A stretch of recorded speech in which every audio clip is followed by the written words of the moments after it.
welcome to Los Fumar Takes. This is our 360th take, live from the Alec Bradley Lone Star Studio of Azle, Texas. I'm your host, Barry Plissy, as always, and I'm so proud, so pleased, and so privileged to be with you all tonight. It's going to be a fantastic show, a welcomed guest for a welcomed time of year. PCA is right around the corner. By the way, happy Easter, everybody. We got loads to talk about tonight, and it's going to be a fantastic show. So I'm glad you're here. Stick around. It's going to be fantastic.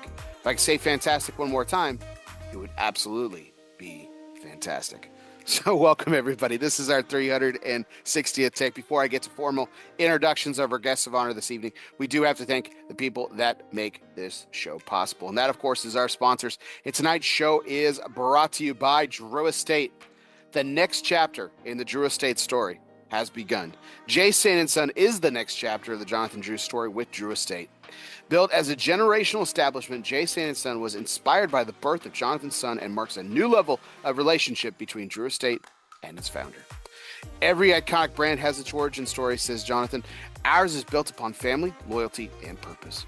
It's a beautiful founder-forward story as the culmination of 30 years of building Drew Estate matures into the generational ritual of passing of the torch with the birth of my son, Jonathan Drew Sand II. CEO of Drew Estate, Glenn Wolfson, had this to say on the announcement of this landmark partnership and venue. I am extraordinarily excited and proud of this new venture, which is a direct result of the mutual loyalty between Drew Estate and Jonathan, and begins a new chapter in our collective commitment to innovating for consumers. So check it out whenever you're down in the Miami area. This is an establishment for the ages in a town full of great cigar establishments and great cigar destinations. J. Sand & Son stands as the beacon of the newest iteration of the cigar establishment of Miami, Florida. And welcome, everybody. This is our 360th take. Without further ado, I'm really looking forward to tonight's show. If you are tuning to us live on Facebook Live, like we try to broadcast nearly every Sunday night at 9:30 Eastern, 9:30 Central, 10:30 Eastern. Our video broadcast is always courtesy of Foundation Cigars. Nick Melillo is a well-known cigar maker in the premium cigar industry. He is the founder and owner of Foundation Cigar Company, which produces a range of high-quality, handcrafted cigars. His values include quality, consistency, balance, and flavor. Check out foundationcigars.com today. Or if you're tuning in to us later via podcast, where you can tune in on Apple Podcasts, Spotify, Google Play, Podbean, or wherever you listen to podcasts, including iHeartRadio, you're tuning in thanks to our good friends at Gran Habano Cigars. Honest, compassionate, great cigars. Be sure you download, subscribe, and review today. Thanks to our good friends at Gran Habano. And welcome, everybody. This is our 360th take. Without further ado, let's introduce tonight's guests of honor, sponsored by United Cigar. Smoke one today and start living united. It's Mr. William Cooper of Cigar Coop. Coop, how you doing tonight? What's going on, Bear? Oh, just living the dream, man. One day at a time. Sipping on some coffee on a Sunday evening. Happy Easter to you. Happy Easter to you as well, and you and your family as well. Good times. I always like being the guest because I don't have any of the pressure of running the show. I don't know what to do. I don't know what to do with my hands. When I'm the guest on like an actual guest. Like Right. when we do primetime special edition together, it's co-hosting duty. So like I've got stuff to do and I've got my notes and I've got things that I'm, going back and forth between and everything like that. Trying to stay on task if we have a guest, things like that.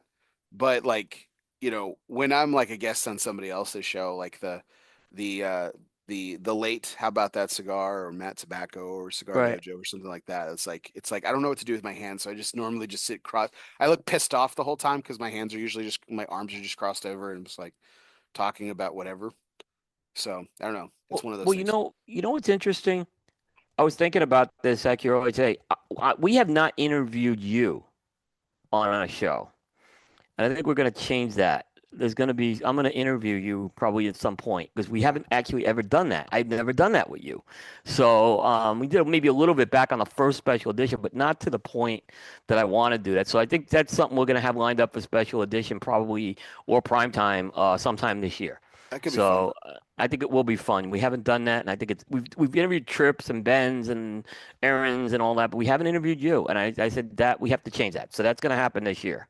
That's that's true. I didn't even think about that. That's Yeah, cool. yeah, no, it'd be That, cool. Yeah, I'd be down for that for yep, sure.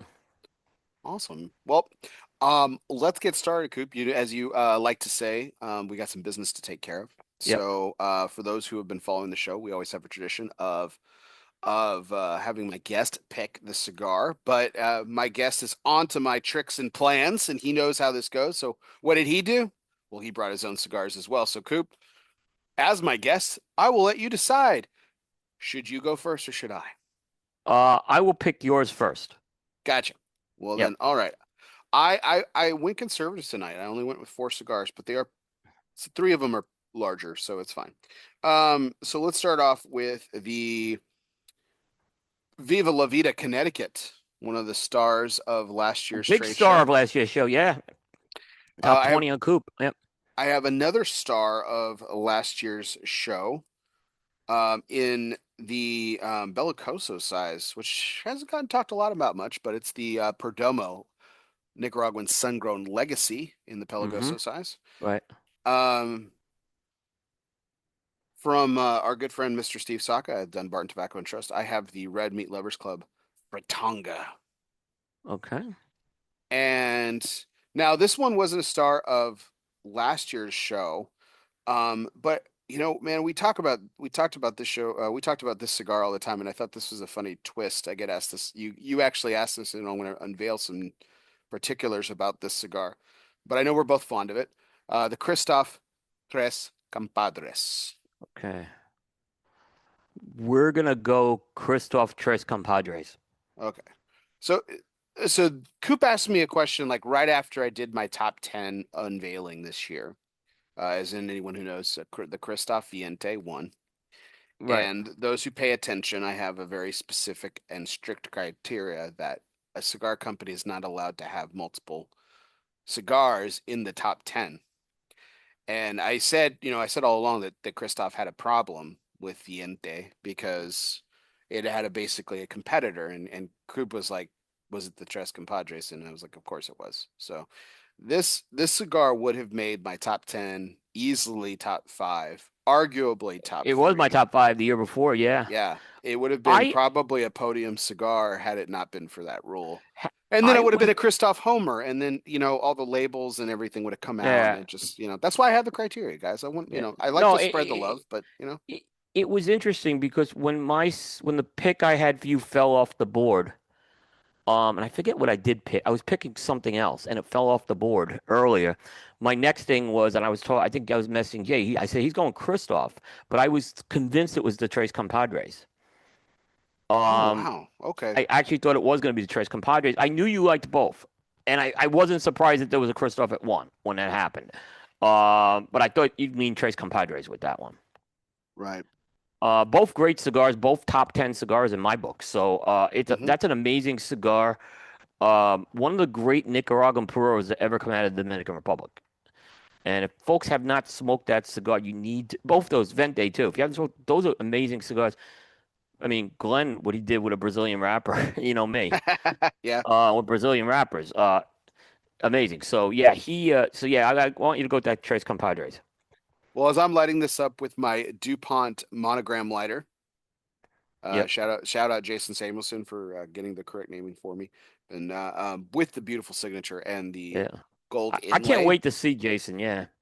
I Yeah. cannot wait to see Jason either. Yeah. It's Great I've guy. seen I've seen Jason more recently than I've seen you. How about that? That's crazy. Yeah. You've seen Tripp and you were both seeing him. You both were there actually at the same Yeah, at the time, same which was time, it's really cool. yeah. Really cool to Yeah. go to Vegas and Yeah. run into Trip. So, Yeah. All right. awesome.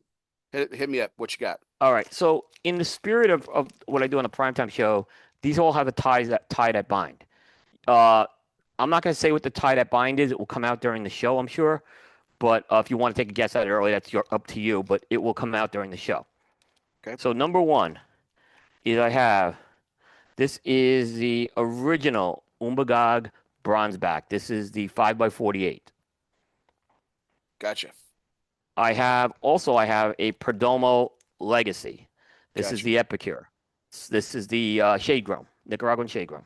Yeah, just like the one I had. And Different and I have size an though. oldie. I have an oldie but goodie, a Mundial. Oh, And I forget what number this is. So just my that's. age is getting. I think that's the There number is a five. there, yeah, I think it's the number five. I think you're right. I didn't have this. The four is the smaller one's the one I actually like better, but I didn't have a four. I'm out of those. Yeah, you and me There's a tie both. that bind with them. We'll get into that. For sure. Think I know what it is. I think you know what it is too. Dude, you got to. How much age is on that bronze back? I'm just curious. The bronze back. This was from these was shipped right after the trade show, so it's about 2 years, almost two Okay, years on. Yeah, interesting. I bought two bundles from Jay when they came out. Is as interesting as I want to hear your thoughts on that. Dude, you gotta smoke the Mundial. I figured Uh, it would be. God, I love that cigar. Damn, dude, I miss that shit so much. So yeah, this is a very special cigar. You and I. So when this was discontinued, I was in the Alec Bradley office, and the family gifted me a box of these. Oh man, Yeah, so I was very, very honored to do that. And I am going to be using. So I have the big DuPont tabletop lighter, yeah, but I'm not going to use that because I want a little more precision. So I'm going to go with my Defi Jet, which is going to give me a little precision on that point. And I'm going to go with of course, my cigar cutter from DuPont as Fant- well. fantastic. So Get it yeah, all in there. yep. So I'm going to do that. God, this cigar is smoking fantastic. This It, one's listen, actually this one's yeah, about a year old. This is from a box I found, not found, but a box I have that is I purchased in April of 25. yeah, Oh yeah, it is a year old. Jesus Christ, it is April. Okay, so yeah, it's a year old. Sorry. It's yeah. So these were gifted to me in 22 from the Mondial. I was in the office, and that was the time I was in the office with Alan Rubin, and I was probing him on the fine and rare versus the box press fine and rare they did, and I was really probing him to kind of get him to admit. And I know he talked about this on your show, yeah, because I was saying, they were both pretty legendary. But I didn't want to tip my hat how high that 20 that 22 version was. right.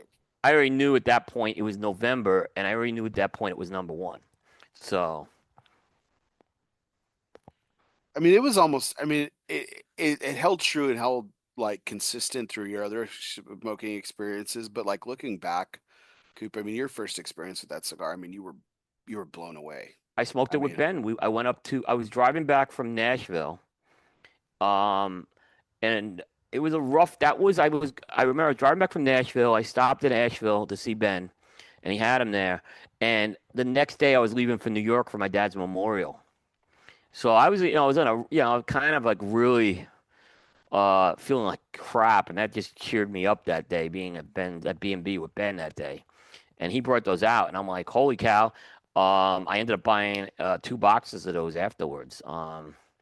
So I actually didn't buy the box there because I really wanted to be sure. I smoked the second one at home, and I was all right, this is box worthy. And then I went through that box and got the second box.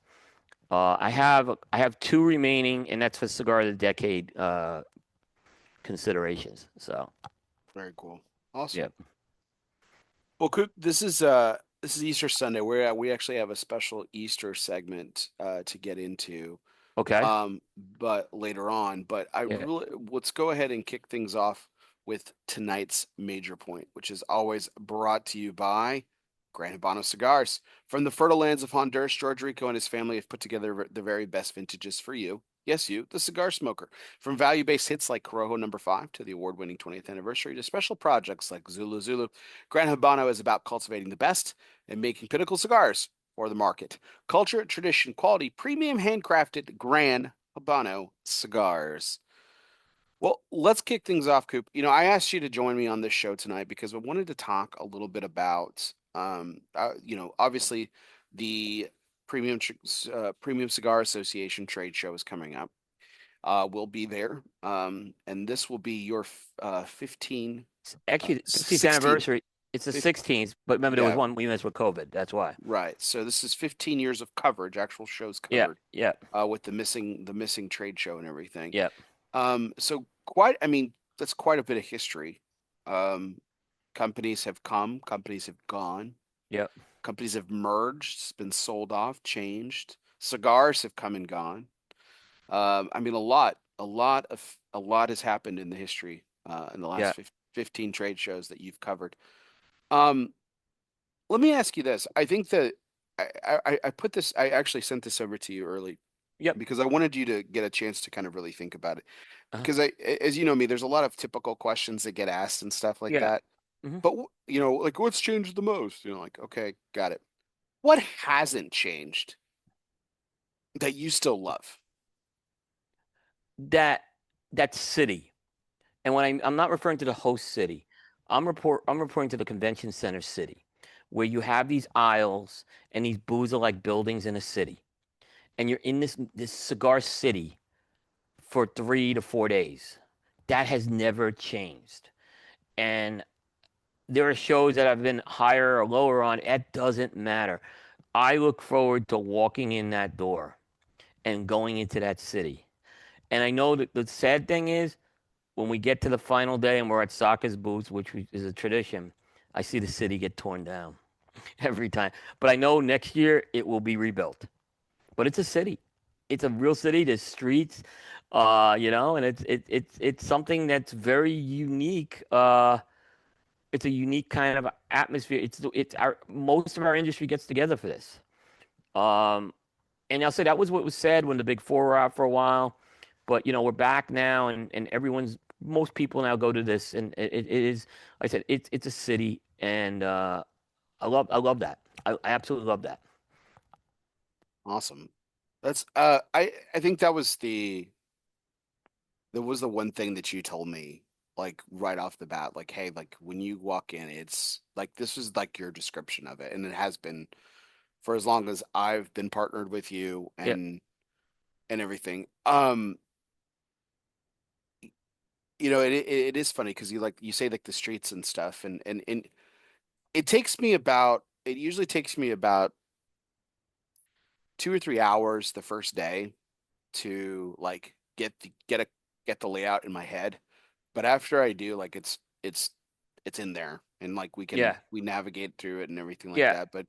But it's interesting because you talk about like there's addresses because there's booth numbers, and no one has Yep. their booth number showcased.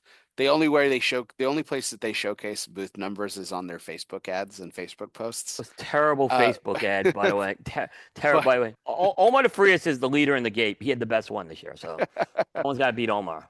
But you know what booth number they are by looking in the directory of the trade show, and then like the big Im- street signs essentially is Yeah, what they are, yeah, either in the aisle or above, uh yeah.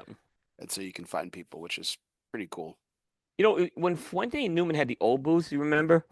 I, they Yeah. used to literally be on each side of the street. You literally walk through this aisle. One side was Newman, the other side was Fuente. And that was I always well, I love their new booths. Don't get me wrong. I love the new booths. I like that street. I do miss that little street they had. It was pretty cool and iconic, and I think what was really interesting to me was that it was very much a landmark of the trade show because for years I had seen pictures of it, right? Yeah, It had been that way for yeah, the better part of a decade yeah, plus, and so to finally actually get to walk down the street was kind of a yeah. cool moment for me. Do you know the one booth that hasn't changed in 15 years? There's one booth that has been exactly the same, La never Flor changed. Dominicana. La Flor Dominicana? You know what? All right, that's one. There's another one I was thinking about. I think theirs has been pretty much, yeah. Theirs has stayed pretty steady. They may have tweaked it a bit. There's one other. It's a 15 years? You said 15 years? in 15 years. I think Go Floors has been pretty consistent. This one I know is not changed a bit. They haven't changed one iota about the booth.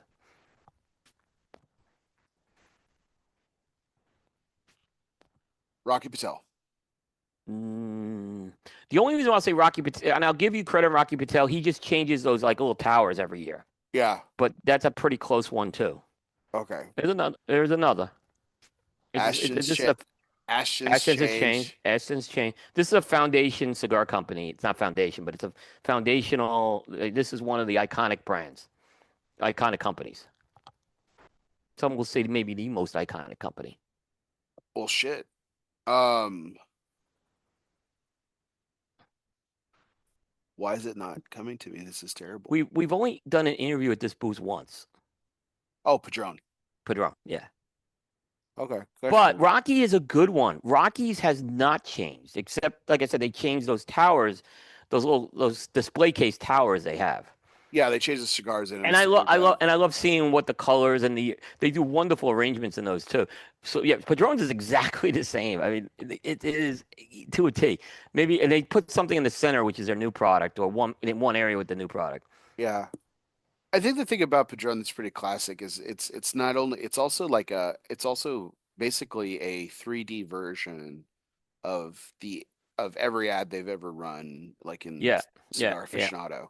yeah, Um, it's tribute obviously to the patriarch of the family, showcasing of the family's the center of fold of yeah, it. And so um they do a good job of telling the story, I think, but at this point, I mean, I think everybody that attends the trade show and smokes cigars probably knows it. But if they don't, it's a really cool kind of almost like museum-esque thing. And the yeah. same It very much is like Fuente's similar too, like a museum esque. J.C. Newman, I mean, when you have an old story, it's worth telling. Like when you Yeah, have an old story, it's worth telling, and it's worth yeah. retelling. And you know, Bear, I've been so much like I hear people say, "Oh, let's do this in a warehouse with tablecloths." This is no, no. That you don't take that out of the trade show. Remember the 21 trade show when everyone came back from COVID? We had the minimal booths that they did. It was a Yeah, little sad that year. I mean, I gotta be honest, it was a little sad, but it was necessary. I get it, right? But you know, remember we were in the Tatuaje. It was kind of just open space. It was the Ashton booth was open space. You know, I get there were a lot of reasons for that. So I'm not dinging anyone for that. But that city atmosphere, those booths, the art. Um, we always pick the best booths every year now as a team. We do a vote on our best booths. And yeah, surprisingly, we usually are always very close. Most of us always pick the same ones. And Altadis won it last year, which was unbelievable how they told the Romeo Julieta story in that booth. yeah. It was great. It was I never saw the Romeo Julieta story exhibited like that. And that was so powerful, what they did. And I thought, for sure that was why I think that ended up winning. I think what a lot of the I think what a lot of the cigar even it's funny because there's there's old guard and there's cigar nerds, and they can both agree on this fact that, like, oh, we know the story, we know the history and everything like that. They're the only two people that really can agree on. It's so funny because they're on opposite ends of the spectrum. It's like the cigar nerds and like the old guard. But Yeah. there's a huge part in the middle of this spectrum of people who don't know everything, you know, who don't know stories. I had Brandon and Kendrick on last week from the Great guys. Phosphates Oh, Guys. I love those guys. And Kendrick was very candid about the fact that when he started as a cigar retailer, he didn't know a lot. And Yeah. so he didn't know these stories. And look, this is a guy who has you know, I mean, I'll say it, the landmark destination in Utah as a cigar Uh, retailer. He has a very successful young brand. Um, and for him to admit that, albeit it was some time ago, I mean, we're talking a little over 10 years ago, still though, there is that good retailer out there yeah. who doesn't always know the whole story of every brand and every Yeah. person. They haven't had the opportunity. Like, keep in mind, like when some of these cigar retailers started out, they they couldn't get a relationship with Padron. They couldn't get a direct relationship with Fuente. And that's not a knock on those companies. But like that's just the way they do business. And so they had to go through different odds. Like, there's Great Discoveries and Santa Clara and these other catalogs that wholesalers can order from, people can order wholesale from. And and so they don't have that. They don't Yeah. have that connection to the brand like Yeah. they Yeah. do with, for instance, someone like Steve or Yeah. Nick Melillo or someone like that. So it's just it's cool. It's cool that they're Yeah. still telling the story. Yeah. Yeah. No, it was really good. Back to Padron. Two things I want to say. Number one is when I went and covered Padron the first time, I wore a suit in the booth. It was in New Orleans, and it was like 100 degrees, and I wore a suit because I said I'm going to go in Padron. I wanted them to take me seriously. And Rudy Padron actually greeted me. The late Rudy Padron. He was so nice to me. Made me feel very comfortable, and that always was good. Now, the other thing I'll say is if Padron changes is going to change a booth, this will be the year to change it with the 100th anniversary. This is the only time I can see them making that change. That'll be Um, interesting. I think it'll be a subtle change. I don't think it'll be a new booth, but I think that will be the one I'm looking to see if anything changes this year because that's a big milestone. So Yeah. Yeah, celebrating the Patriarch's 100th birthday, 100th anniversary, like I think is yeah, definitely worth the hassle, worth the yeah, change. yeah, Worthy of it, I'll say. yeah. Yeah, it'll be interesting to see. They are creatures of habit. Um, They have a beautiful booth. Like I said, it's one of the. Gorgeous. It's if that booth with the first year that booth came out, I guarantee it was the booth of the year. I mean, that's Yeah, you know, it's very timeless, right? yeah, It doesn't there are some booths that are older, not 15 years or anything, but but that have been around for 4 or 5 years that seem very dated yeah, for some it reason. it And that is, and some of them have changed. I think some of them we've seen some changes over the years with them. Uh, yeah, it's strange I that remember when La Polina had the tablecloth booth. That's how far back I go with La Polina. yeah. And they've scaled their booth back in recent years, but for a while they were telling a great story of La Polina in that booth. The history of that brand when they had, they've scaled the booth back a bit. Um, because I think it was actually too big when they had it, so for La that Polina's brand. But changed their booth a lot. That's got to be expensive. Holy shit. yeah, it has to be. So, Yeah. but what's changed for the better? Like what's changed for the better over the years? Well, the number one thing being a media guy is we are now welcome in these booths every year. For the most part, and there's always an isolated incident, someone's having a bad day or they're busy. But when I went there, it was like, why are you here? A lot of companies did that. Why are you here? I could rattle off some companies, and I'm not going to do it, where you'd be surprised who kind of like pushed me aside. Now, my first year I went as a retailer buying, so I don't count that first year. It's 2011, which is the second year. But I did cover the show after that, so I don't want to say I didn't cover the show. But that's when I went as media, and it was kind of tough, and they really didn't understand online media. Cigar Dave would be the guy who could walk around the booths and aficionado, and those were they were the ones, and like most of it was why you were here. Now it's when are you coming to the booth? Why didn't you come to the booth? Can you spend more Yeah, time at the booth? Uh, right. when can we do an interview? All that stuff. So that's a huge change. Um, and a lot of the problems with that were the year I went as a retailer. That was the famous trick or treat show with the bloggers, the damn bloggers who came in, and there Hmm. was there was one guy who ruined it for everybody. There was one guy, and he's no longer in media, and he ruined it for everybody for years. I could Isn't just that say that. interesting? Like, and Yeah, the cigar industry certainly isn't, they certainly don't hold the franchise on this, yeah, but a lot of the things that are like negative that happen at the trade show and stuff like that, they're like it seemed like there was this hyper overreaction in the earlier days. And when I say the earlier days, I mean the early days, you know, 2010s. Like yeah. there was this hyper overreaction to a lot of things, not just cigar media, but there seemed like to Right. be this overreaction to things like I'll go as far and as recent as all the way up to 2018 with the Consumer Day fiasco. That Like was 19 actually, but yeah, yeah, so and and even the day, even that was actually the second time they tried it, right? So They didn't what they did. Yeah, they tried to do it not at the trade show. They tried to do it in 2013.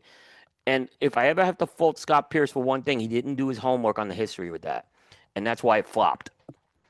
Plus, it Yeah, wasn't very well organized. There was a lot of issues with that. And I think they've learned. I think PCA's learned from that, obviously. But yeah, sure. and you remember we had Scott on. He kind of admitted they fumbled with that. But they should have looked at what happened in 2013. Scott wasn't there. Most of that staff wasn't there. And I knew this was going to be a disaster a month heading into the show when we started hearing about this. I knew this was going to be a disaster. So go back to 2013. Let's just say it goes through, right? Yeah, And let's just say, for all intents and purposes, let's just say it sucked the first couple of years. Let's say yeah, they did it again, and then they brought it back, and they kept going. yeah, Like, is that a classic example of, like, in 2026, there's a Consumer Day element to the trade show that's been going on for over 10 years at that point, right? Like, it would probably just become like normal, right? At that point. But that's yeah, what I'm talking about. There was this, and it's probably a poor example because there's probably still people in the industry that have nightmares about it, about Consumer Day. And I'm not suggesting to bring it back, so please don't take that from the suggestion box, people. That's not what I'm saying. What I'm saying is, like, in the early 2010s, there was this hyper overreaction to everything that was kind of changing because it was a new era. Like, you talked, not just cigar media, but it was the 24-hour news cycle, the media age. The consumer became more attentive, more learned. So there was this. I just feel like there was this knee-jerk reaction to every little change in the industry. Would you agree with that? yeah. There is definitely. Um, what happened in 2013? It was actually December 31st, 2012, when the story came out about the Consumer Day on Coop, and they were going to look at it for July. It never. About a month later, there was such a knee-jerk reaction of negativity and a firestorm that I had never seen before. That they it was tabled. It was tabled. And it was and I can tell you the date was, like, they announced it around December 31st. At least that's when I reported it. And by February 14th, they canceled the plans for it. So, God bless. I mean, what a time to be alive. Yeah, Um, yeah, yeah. what almost changed but didn't, outside of what we just talked about? What almost changed that you can remember but didn't, and why do you think it was resistant? What almost changed but didn't? Um, that's a good one. I was thinking about this one. I I think they were really looking at this media row a couple of times, Oh yeah, where they were going to put us out like this, like they do with the Super Bowl, what they call Radio Row, and they right. were going to try to do this for media. And I think there were a couple of times this was really being talked about, and it was just something that showed. This was the IPCPR back then, that you're not in touch with what people would like, what how media is covering this trade show, if that's what you're doing. And I thought for a while it was going to happen, and it didn't. And I think it would have ruined. Because I will tell you, if that happened, I wouldn't be covering the trade show today. Maybe I would have went back by then, but yeah, for me to do that made absolutely no sense, because our goal is to show the vibe of the trade show, Right. and Well, we it's just we just got through talking about at the top of the show about how there's a story. There's a story to be told, you and these can't get that businesses. story when you're not in the booth talking about it. And you'll bear many times, you and Tripp in the interviews have pointed these things out in the booth that are so critical, because we're not really looking to do wrapper binder filler in these interviews that we do, or this coverage. We don't need to do that. We already know about most of the products. There's maybe about 10% Right. of the products we don't know. So it's really that story that would be missed in a radio like row interview. Um, like I said, it works for the NFL. It's a little different with the NFL because it's not substituting the game, Well, it's right? It's expected. You don't say no to Chris Berman. You don't say no to Rich Eisen. You don't say yeah, no to yeah. these Y- y- people. And ironically, a lot of radio people are pulling out of Radio Row right now in recent years. WFAN, the biggest sports station in the country, wasn't in Radio Row this year at the Super Bowl because it's Oh, not. I think they figured out it doesn't really, how many they can interview guys on the phone or stuff like that. And there's so many of these things, the same questions are being asked at every station to a point where, unless what are you getting at that point? So, Well, I think that, you need to hire better journalists, but that's a different cup of tea, Coop. yeah, That's a much longer conversation between you and I. yeah, yeah. And I agree with you on that. Yes. The journal I'm gonna go. Oh, you got me on my soapbox. Here's my mini That, soapbox for 2 seconds. There's like the journalistic expectation and level in sports broadcasting in 2026 is vastly inferior oh, to it's what it terrible. was. It's I'll go back a terrible. decade with you. It's vastly inferior to that of 2015. It is that different in 10 years. Yes. Um, Mike and the Mad Dog, which I consider the greatest sports radio show ever. Um, they would talk about the games. That's what they talk about games. They talk about they break down the games pre and post. Now it's all about, well, the Yankee fans don't like the Met fans, and what the Met fans said this about you, or the Red Sox. It's not journalism anymore, and they're not breaking this down. It's become guy talk radio in a lot of ways, and maybe we're guilty a little of that on what we're doing on our shows, but we never, I don't think, get away from the hardcore stuff with the cigars either. Well, I think there's something to be said about variety, Coop, and I think that's Yeah, something if you want to draw a line of comparison, if you go back and you look at the if you look back at almost the 400 episodes that you and Aaron have done on Cigar Coop Prime Time, there have been so many cigar um, business owners, brand owners, manufacturers. Like we're talking big, we're talking small, we're in everything in between. We've talked about people who are no longer in business. We got to talk, there's talking about people that are kind of on the fringe of still being in business, but not yep, really. Like it's yep. like I still go back to the fact that one of the I think in the first 25 episodes, you interviewed Paul Stulak. Yes, Paul And Stulak. and look, at the time, Paul Stulak was had kind of faded already at that point. He was kind of like he had passed his apex, in We interviewed terms him of a on cigar Stogie brand. Geeks when he was in his Apex. I Yeah. kind of got like actually someone hooked me up with him again, and we kind of got him really when he was in, kind of things were in decline for him at that point. Yeah. And nothing against Paul. I'm not No, saying, yeah, yeah, nothing against him on that. He's a great guy, Paul. and it was a great interview and stuff. But like, if you want to take a little piece of history, which was very interesting at the time, the Carlos Tarano, Jack Tarano interview that you did, Oh my goodness, that's you know, still the yeah, it's still one. I know it's still one of your favorites, if not the favorite yeah, interview that you've ever done. So like the first Lazona Palooza that we covered together, you know, yeah. live, and we do Well, live El broadcasting. Oso was born at Lazona And Palooza. yeah, This so show was born at Lazona Palooza. so I think it's you go back through the storied history of your show specifically, and there's a lot of variety there. And to draw that back to where we got to this point of the Yeah, conversation, we're talking about how like yeah. these variety shows like Get Up and stuff like that is a shell of what Mike and Oh. Mike was in the morning because Mike and Mike was hardcore sports too. Yeah, Mike and Mike was good. Like they never talked really hockey. They didn't get into some other sports and stuff like that.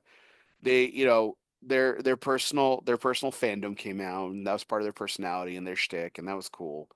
But for the most part, they covered everything, and they had great guests, and they had a terrific partnership for almost 20 years, and then yeah, it fell apart in the last few years, and that was a shame. yeah. I still don't think they're friends anymore, which is really sad. Yeah, I mean, actually, that show started as the Bruno Golick morning show, with Tony Bruno, who was an icon in Philadelphia sports radio, moved over there. And actually, that when that show started, it was a little more guy talk. It wasn't as hardcore sports because Tony, that wasn't really Tony's shtick. But when Greeny came in, that's when it changed. And I think they were the ones, they were the other duo that you could say, they had to do it in the mornings, and that's a little different vibe than the afternoon drive time. So If you ever it want, became almost, if you ever, I was gonna, I've been wanting to tell you about this podcast for years, Coop. So it was actually it wasn't even a COVID project. It was pre-COVID.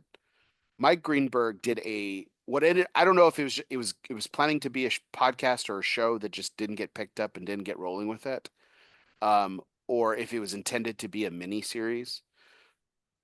The title of the podcast was I'm Interested, and it was Mike Greenberg was the host, and he got some really very unique people as guests, like everything from the founder of Shake Shack to to a couple of sports people, Paul Feinbaum, which was an interesting story, and to use the word du jour, but it was a really interesting take. And coming from him, I was like, man, dude, why doesn't he do more in-depth interviews? Because it was really good. I And know of the podcast. oh, you have? Um, Okay, I have because Mad Dog Russo was on it. Um, and I that's think right. it ended when the pandemic ended. It started before the pandemic. He has a really interesting, by the way, interview with Rob Manfred that I think you'd be interested in Yeah, if you haven't. Yeah, yeah, I've listened to it, unfortunately. yeah. I would be curious. Yeah, yeah. And I ended up talking golf in that thing. I remember. Yeah, And I don't blame Greenberg. I blame Manfred. yeah. So, Rex Ryan was on there. Yeah, there's a lot of good. He had some really good, but that was kind of like the El Oso Fumar takes in a lot of ways. That show. yeah, that's Uh, why I liked it a lot. yeah. That's Um, so to bring this back to the show, like, we talked about, there was stuff that changed but hadn't, or system, but is, when did you first feel you talked about how at first you weren't welcome, and looking and that's something that's obviously stuck with you, Coop, because we talk about it every yeah, couple years or so, and not that you're bitter or anything like that, but yeah. it stayed with you. When did you first feel like, okay, I'm a part of the industry now? I want to say it was 2014. And that was when Kubanicon, say we want Kubanicon, came to me, and I wasn't doing video back then, and wanted me to do a one-on-one interview with Hirochi Robania. And at that point, I felt that was the first legitimacy I had because aficionado didn't get that opportunity, Half Wheel didn't get that opportunity. I got that opportunity. They picked me. And I am eternally grateful. And at that point, I felt it changed for sure. Hmm. Um, for me, yeah, at that point, that's when it all changed. The year after I went to the Padron booth and was like I said, I didn't know how I was gonna be treated in the Padron booth.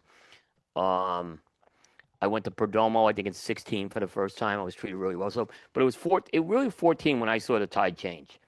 There were other things that year that went on too at that trade show. So that was a good trade show. That was a Vegas trade show. What was the so to kind of just roll this into something a little bit deeper here? What was a moment where you saw the industry clearly like evolve in real time? Like there was this like a very definitive like overnight change.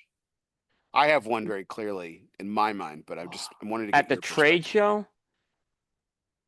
at the trade show, right? You could say the trade show, but well, yeah, but I was just going to say the industry. My question was to the industry. At least my answer fits that question better than the trade show. But I'll let you answer which whenever you want. As far as the trade show goes, I look at Placencia's debut in 2017, where they just executed so perfectly to launch a brand that they put the blueprint on the map how to launch a brand that every company should look and watch as far as that goes. So I think that was a big moment for me at the trade show where I saw the industry finally get out of the Stone Age for the first time. And it didn't matter if you were print media or online media; they were treating everyone the same that day. So I definitely saw that evolve.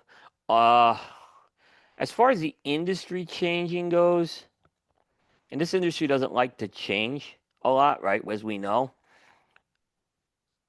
I look at, I go back very early on when S chip happened, and the industry really had to rally together for the first time.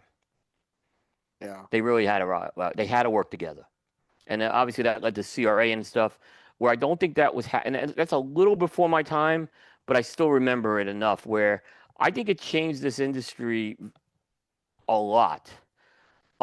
Where now that people aren't just saying they were friends, they had to work together for the first time, Yeah, I and think if yeah, go back to that moment, I think because like at that time I was a pretty big cigar nerd, and I had just started working in the industry in retail, and um, I think that in 2008 with S Chip, that if you go back on the timeline and you start hearing about like that was the year that like really kind of turned the tide for pro cigar too.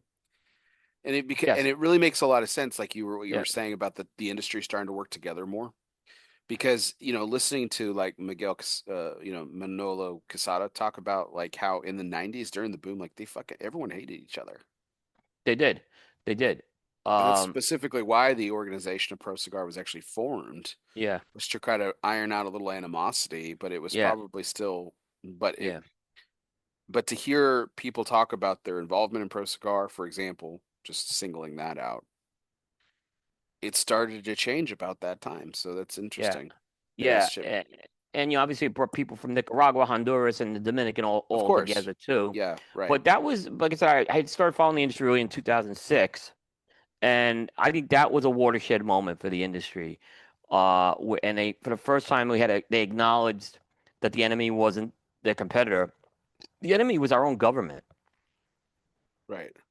And that was, in my opinion, like I said, that's when this all changed. And I think there were probably friendships that were built because of this, and there were enemies that probably splintered off after that as well. Because there were people who disagreed. But for the most part, I thought that things came through, and that's when it really changed. It's not like something we see in like the Coca Cola or the soda industry or the food industry. We don't see that. Yeah. There's not like Burger King and McDonald's are not rallying against the government here. So, uh, You've heard the I story. You've heard the yeah, story about the disgruntled Coca-Cola employee, right? That tried to sell the recipe to yeah, Pepsi, mm-hmm. and Pepsi Yeah. Well, routed him out and that's stuff. and that's an ethics thing too. That's a powerful thing. Yeah, like that's super cool. What do you Yeah, like you when you see stuff like that? yep, In an industry that's not as close as this yeah, one, yeah, which I think a lot of people take for granted the way that the industry is now. That like how everybody walks yeah, around at yeah, the closing moments of the trade show and is like yeah, you know, checking in on their friends, checking in on their buddies, and seeing how like their yeah, show went, things yeah, went, and stuff like yeah, that. Because that's yeah, sometimes the only time they get to see each other. yeah, And exactly. so, um, well, cool. Well, moving on here, Coop. Just wanted to, to build on relationships here a little bit. What was, which company's relationship has improved the most for you over time? Dude, that's a good. Um, I'll definitely put. Because like you said, you weren't welcome, right? Well, That's how welcome. this is kind of how it started. And there's a lot of people go in that basket, so it's not like this particular company, was singling you out and nobody else I, was. No, I, it was a the collective the collective one amount of hate for the bloggers. the one that comes to mind, the one that really comes to mind to me but they're not in business anymore because they sold is Alec Bradley. That Interesting. changed a lot. That changed a lot. And it went from, barely getting attention in the booth to hanging out in their offices, in Yeah. Florida. That without a doubt was one that and that was really when the boys came, and it was nothing against the people who were there beforehand. And then we got access to Alan Rubin, who and that was a lot of us did. I'm not, I'm smoking the Mundial, but when I was up, when they had the party, they didn't even know who I was, right? So, I was just like I was like for all practical, I was just someone on the guest list with that, right? So, yeah, definitely Alec Bradley is the one that comes to mind. There's a couple, like I know I had a bad start with a company in 2010, but that was an isolated moment. It didn't turn out to be a bad relationship, per se. It was just that that person had a bad day. So I don't Who count was that. it? It was Tatawahe. Okay. Oh, it was Yeah, Pete. Okay, yeah, interesting. yeah, yeah. Pete will remember that, and he actually That came up and apologized to me. Yeah, that's probably the That's biggest why that, shift. but it was always good. That's why I don't want to count that one. That's a really unfair one. Alec Bradley went from, like I But said, the I think it's relationship gone built. even deeper though. Like because I Yeah, like with like Pete wasn't having a bad day, like but like yeah. at but like when I first started covering the show with you to now, like Pete's one of our most important interviews. It's one of the ones we spend the He most time with. It's Yeah, and I think Pete evolved too in terms of, we always joke around about him being the elder statesman of the industry right now, and he yeah. evolved with that too. So a lot of those things changed. I think a lot of it was timidness on my part, where I think I was, especially those early days, it kept me walking around with kid gloves with a lot of these guys. You know, like Yeah. like like now I don't have the kid gloves anymore. Now I'm just like, now we walk in. To Uh, to to go back to Alec Bradley, what was the because I was there for the latter half of it where like the relationship was there. They were yeah. sponsors of your show almost pretty from much from the start. They ended up being a sponsor of this show, Hmm. and so the relationship has been strong as far as I've always seen it. What Yeah. caused the shift? Was it trust, consistency? Like what happened? Like was it Well, what happened was really simple. Bradley Rubin went to his first trade show in 2018, and I'm taking pictures, and he comes up to me and knew who I was, and we struck a conversation.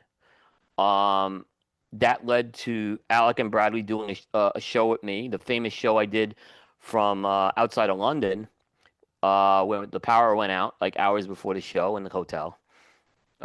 And the show went on. I was doing that interview. I want to say I did that interview something like 3 in the morning or something like that. It was crazy. I had to do that. uh, And the power was out for hours, and I didn't know if I was gonna be able to do it. But so we had Alec and Bradley, and then that Alan goes to John Lipson. I want to do the show with Coop. Is the next thing, and I did Alan, Aaron and I did one of the first, I think, podcast interviews that Alan Rubin ever did. So that's how that. And by 2019 we were at the Lars Teton party, and we're hanging out with you. I mean, we're like, we're in the circle with that. But I think it was simply that Bradley came up to me and had seen the work I was doing, and I didn't even know who Bradley was. I wouldn't have recognized him, right? And that's what happened. yeah. Um what a cool moment though. It was a real, yeah. So that one would, and that ultimately led to the relationship continuing. I had the relationship with STG, but it's obviously continued, and the partnership we've had with them for many years, even post acquisition, says a lot. Yeah. And I look, I think there was some bumps and bruises they went through, but I think Alec Perry's starting to really get on track with that brand right now. So Um, what do companies like really misunderstand about building this like a long-term relationship like the one we do have with Alec Bradley and others? Like there's others too. We could, we're not going to list them all, but just in on that example. what they don't understand, Yeah, what do companies misunderstand about building a long-term relationship with media? they they still are in this mode, and I know we'll talk a lot about this tonight. They're so retail focused. They're so focused on their purveyors that media is the afterthought. Right. I Okay, mean, so case in, yeah, let's get yeah. yeah, There's a let's lot we could talk. A lot well we could talk about that. let's put this on the platform because this is Yeah, okay. So I'm going to play devil's advocate for 2 seconds, and you can yeah, fire back at me here. Okay, so yeah. okay, the purveyor, the retailer is my customer. That's who I sell to. That's where my money comes Right. from. Why should I invest if I'm a cigar brand owner or if I'm a cigar company, why should I invest in media or why should I not why should I put the retailer above media? Are you saying they should be equal? Are you saying they should like media should be above? Like It's what a do you different pillar. The pillar needs to be on the same level. So okay, okay, let's kind of break this down in some other industries for a second. okay, Let's go to food. McDonald's, Burger King, Wendy's, they have their franchises, right? And they support their franchises. sure. But there's an active media arm that they have when they announce, products, right? Of And course. there's a way it's communicated. Here, people are convinced the way, a lot of companies, not all of them, are convinced the way to kind of market your new products is to tell your retailers and at the expense of media. And I'm not saying you shouldn't tell your retail, you absolutely should, but they need to be on a different, they need to be handled simultaneously, and that does not happen. Couldn't one argue that it's because of the size of the industry? We talk about the size being so small all the time, Yeah. and that, like, and Coop, let's face it, you won't say it, so I will. Like, Right. you are probably one of the most well-connected people, not just in media, Yeah. but in the industry as a whole. Like, you have relationships Yeah. all over the place, and so you have access to information that a lot of the layman doesn't. Um, couldn't it be argued that that's because of the size of the industry and the small world that it's created? Yeah, but it should be a simple thing. Have a media distribution list with your retailer distribution list when you announce something. Okay. It's that Uh, simple. It's that simple. I'm not asking to get okay. it before the retailers. It's that simple. Like so instead I have like and I'll tell you this year, in the last 4 years, I'm getting more press information from the retailers than I am from companies. Or I'm playing catch up with the companies. Hmm. Um, I'm telling you, that's how it is. Now, that's the world. Like part of it's the world changing. I get that. And they may say I'm complaining, but it does create more work when that happens. So why? But you need to treat. You can't treat like. And I say it's easy putting an announcement on an email distribution list. You do need to do some little different things with the media. Okay. Um, for example, now a guy I think who does some of the best press releases is Daniel Lentz. Daniel Lentz puts a media kit together. So it's very tailored to the media. Davidoff does the same thing. There's a media kit. Yeah. It's got everything we need in that thing to work that thing, right? So I get that a small company like, and I'm going to pick on Stoic Cigars, great company. Stoic Cigars is not going to put a media kit together. I get that, right? So there's some small companies, but honestly, most of these, the middle to large companies, they should be doing media kits. Um, there's companies like Ashton doesn't do it, Padron doesn't do it, Fuente doesn't do it. I mean, being completely transparent on that. And it should be because sometimes what happens is then the messaging is communicated wrong by us. Then we hear the messaging's wrong. And I'm like, well, if you kind of give us the right messaging, we could work better with you. Um, Instead, what we're doing is we're catching up. We're trying to get pictures and we're talking about wrapper binder filler and we're not getting the messaging out, which is what we want to do. Right.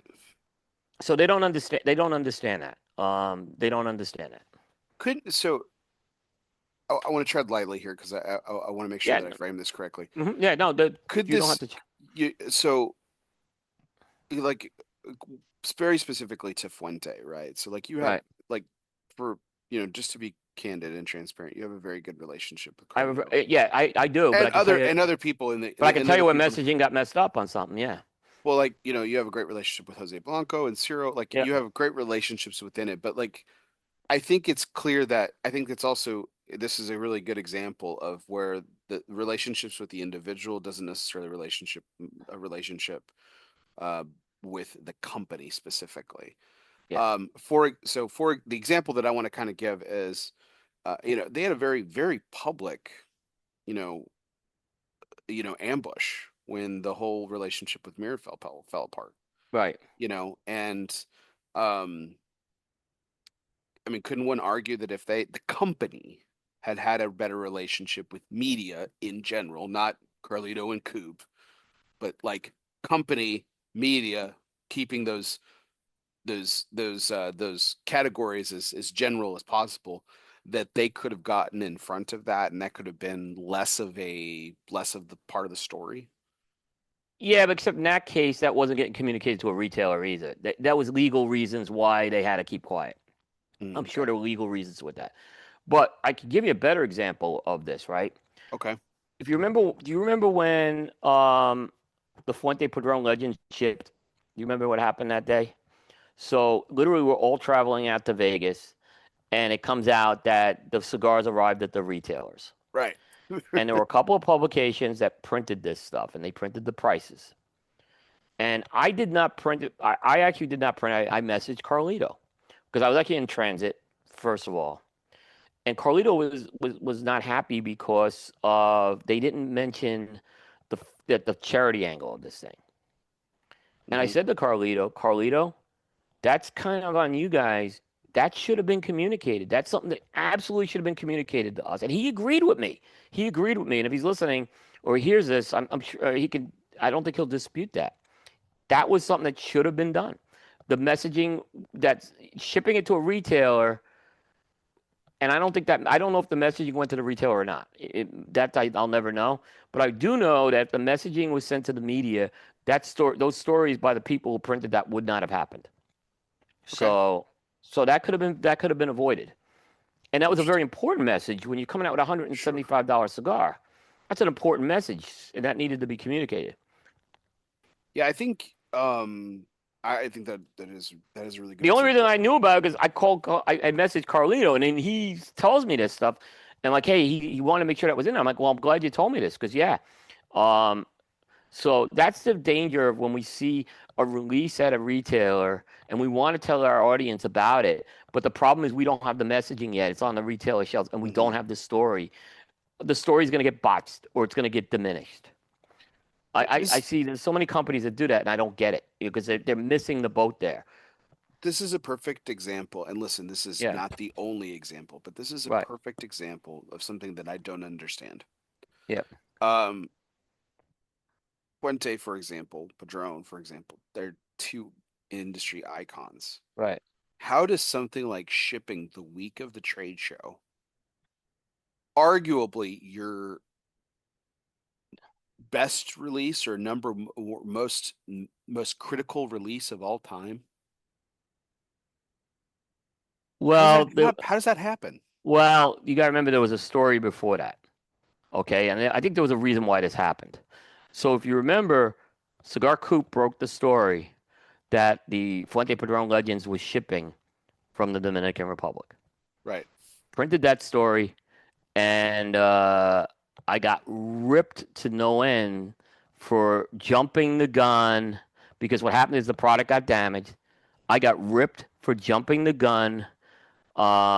I was told I copied an Instagram post, and the person who knows who's listening to this, I hope he's listening to this, who said that, I'm still going to see you at a trade show, and I'm going to have a discussion why you said that about me.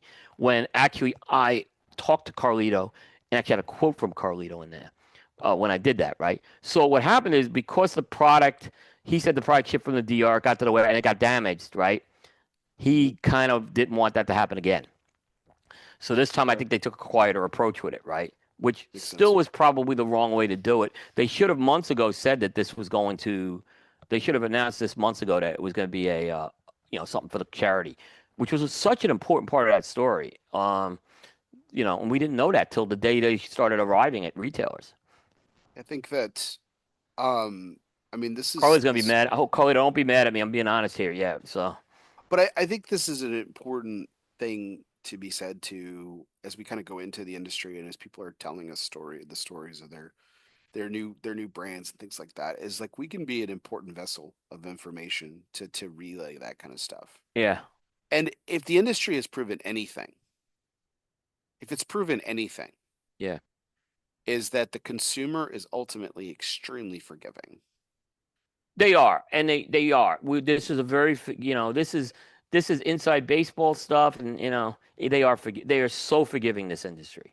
Like, you think about, well, we talked about Alec Bradley, right? Think about the story about the Prince Auto. That cigar made a ton. Alan, That's who really, I want to say it was your show where he really dived into that whole hmm thing. and We got into a little bit, but on your show, that was unbelievable to hear him talk about that. it was the question I had been wanting to ask for years. So, and I finally had Yeah, the opportunity to. absolutely. Yeah, yeah, absolutely. So, But to that point, so like, okay, so it's important for them for communication, right? We've kind of yep. established that. But do you think that it's the media should be close to companies overall, or should they keep their distance? No, they should be close. They should absolutely be close and try to build the relationships when you build the relationships. So when you have a question, you can get it answered. So when suddenly someone leaves a company, you know to go to somewhere else, right? How many times we get a marketing manager and things change. Yeah, Uh, especially industry things change I mean, fast. I'm going to give you a great example of one, right? When John Carney left the La Florida Dominicana, we had a very tight relationship with John Carney, except there was one thing I had done. I cultivated a relationship with Lito and more with Lito Jr. And that's been smooth. It's a smooth transition because I had someone where I built another relationship in the company where I'm able to do that, right? Sure. Yeah. And we've been able to give great coverage to LaFleur. They've been a great partner of ours over the years. We're going to be interviewing them at the booth. We spend time. It's one of the longer interviews we always do at that booth for a reason. But we that's a great example. Um, but you and I have know of companies where people have left, and it's been tough when you because sometimes we can't always do that. Where there's one company I'm not going to mention. It was very hard to get to someone for a while. Hmm. It took a while for me, about a year. Yeah. So So Absolutely. that was a so it's tough. So it's very important. Um, and yeah, I mean it's so important. Even if it's a small boutique, it's very important. Okay. It's very important right now. Um, a good example of one is El Mago Cigars, a very small company, right? Hmm. Nick Fusco. I have a relationship with Nick Fusco, but it was tough to get to him, right? However, I've started to build a relationship with his national sales manager right now, Andres, and who's taking on more of the marketing stuff right now with him. So now I have someone where I don't have to rely on trying to get to Nick Fusco. Um, same, Perdomo, obviously I built a relationship with all those people in the company, but the same thing. I'm not beholden to one person. I know I can go to several people and very easily, cultivate and ask a question that needs to get asked. So it's extremely important that you're doing that, and you have to have a Yeah. trust level with them. So you have to make sure that you want to be a trusted advisor in the media to them, where you don't want to be, you don't want them to be, how can I put it? You don't want them to be skeptical of you. You don't want them to be weary of you. Hmm. There's a couple of companies I know they're still weary of media sometimes. So, It's true. yeah, yeah, Sure. yeah. All right. Well, let's go into our first fun segment of the evening, which is our United Presidential Trivia segment. Hmm. Launch your palate voyage with United Cigars. You can celebrate over 250 years of excellence with the Red Anchor or experience elegance with La Gianna Havana. Rekindle the spirit of 1776 and light up the skies with a firecracker, then celebrate honor, pride, and accomplishment. Gold Star. Jet set the globe and capture luxury with Atabey, Byron, Alfonso, Bandolero, or now the Nelson cigars from Selected Tobacco. Don't just smoke. Smoke United. United Cigars since 1901. United we smoke. Um, I usually go into the history of something after the question, Uh-huh. but I really love this story. It's so freaking awesome. Today's Easter, as we've talked about. Yep. Are you aware of the tradition that happens annually, celebrating Easter at the White House? The the role on the White House. The Easter egg roll, Yeah. right? Now, okay. Now, most people would probably assume that that's an Easter egg hunt, right? But it's not. Coop, do you No, know it's what it not. is? It literally is it literally is a role from what I understand, right? Yeah. Where literally isn't it that they basically go and they roll the eggs? Yeah, it's hard-boiled eggs, wooden spoons, They and get they do races across the South Lawn. It's really, yeah. It's literally yeah. That's what they put relay. It's like a relay race or something. yeah, Yep. it's pretty cool. Now, I mean, now it's turned into more of extravaganza. Do have a Yep. hunt. There's Yeah. storytelling, decorating, live entertainment. It's a whole to-da now. But Yeah. and even this is something that's pretty cool. And man, like thinking about it, like going to the White House, you'd think about all the little souvenirs that you could probably walk away with. Be super cool to get one of these. They give wooden eggs out, Yeah. with the presidential Yep. seal and White Yep. House seal and stuff like that. That would be super cool to get. Um, but yeah, children compete in the races, and it's always kid centered, which is really cool. Right. It's one of those things that have kind of lasted over the decades. That is a true connection of the White Yeah. House to the world. And I think what's really makes this special, Coop, is that as politically charged as society has become, and as politically charged as Washington and the White House has become over the last 50 plus years. I mean, even probably before that, but honestly, it's still pretty cool that they still do this event where it's centered around children that have actually no bearing on an election. Yeah. So, um, so pretty cool story. I I don't love know it. I why they think do it on Monday all the time, but they do it after Easter right now.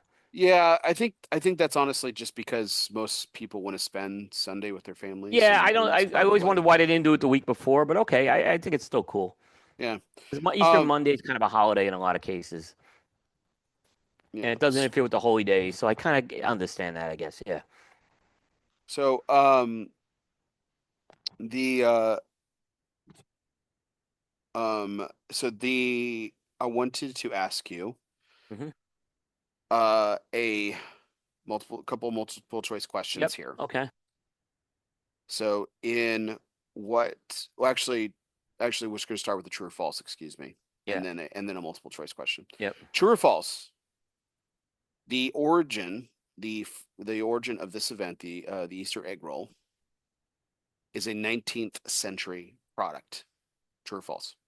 The actual Easter rolling thing At the White House. The at event the White House, itself it is a 19th century product. It is true. is true. Yeah. It is true. So Yeah. under what president did under what presidency did the Easter egg roll come to be? Was it A, Teddy Roosevelt, B, James Garfield, C, Ulysses S. Grant, one of your favorites, or Hmm. D, Rutherford B. Hayes? Well, this is an interesting one, right? Because I know a little of the story with this. It's Rutherford B. Hayes. Nice.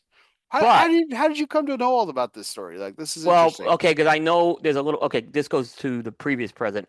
Ulysses S. Grant was not a fan of this. Okay, he banned rolling of the eggs. They were doing this like informally. Like it started under Yeah, Lincoln, and they went rolling eggs. And Grant didn't like it, so he banned rolling on the grounds.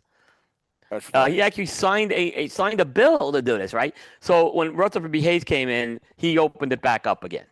That's funny. So that's how I knew that. Yeah. His for her.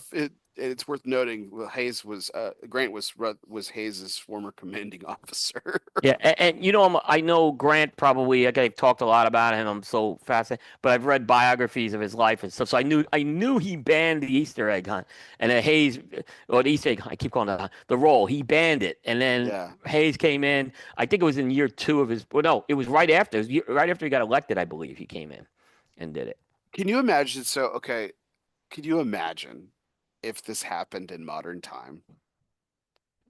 Can you Oh imagine my God! If Joe Biden had banned it, or if Donald Trump had It wouldn't banned it? matter. But the Like, other side would be all over them, right? holy shit, the media storm that would occur, like, and it would just be like, I know, It would be. It would be. oh Yeah. gosh, Yeah. it'd be It would like, be. it'd be like insert president's name hates the Easter It Bunny, like it would it just be wouldn't fucking, matter. Yeah, yeah. Trump hates the Easter Bunny. yeah, Obama hates the Easter Bunny. It would be yeah, no matter what. Yeah, yeah. exactly. God bless. Yeah. Can you imagine if Clinton had banned it in conjunction with like the Monica Lewinsky scandal, like the fucking headlines that would have come Oh out about my that shit? God. Oh my God. Or if Nixon did it. Oh gosh, my God. Yeah. God. Look, as polarizing as our as the current president is, like I swear to God, like Nixon like Nixon still in my mind is still the most hated president in history. Like every time anyone like comes out and talks about, them hating Donald Trump or whatever for whatever reason or Yeah. whatnot. It's Uh, like, man, I was like, I used now like like I, I, Richard Nixon was just hated. Like the guy just couldn't like anything. Like I mean, he didn't make it easy either. Like let's be yeah. honest. But like, I mean, the guy like Uh, no one liked anything that he did. well, I got a Period. funny story. I was 6 years old, and I remember this conversation with my parents. This is when Nixon's presidency was going down, right? And I said to my parents, "Why does everyone hate Richard Nixon? He ended the Vietnam War." Right? Yeah, I mean, the Vietnam War. I remember some of the horrors of Vietnam War as a 5 or 6 year old. Still, it's just still enough. And I said that to them, and I said, so I remember that. Yeah, He made I sure mean, my obviously there dad were things I he didn't made understand. Yeah, he very well made like in a really obtuse, like really yeah. dramatic fashion. He may have actually be the reason that I'm here today. He's the reason my father didn't get redeployed. Wow, wow.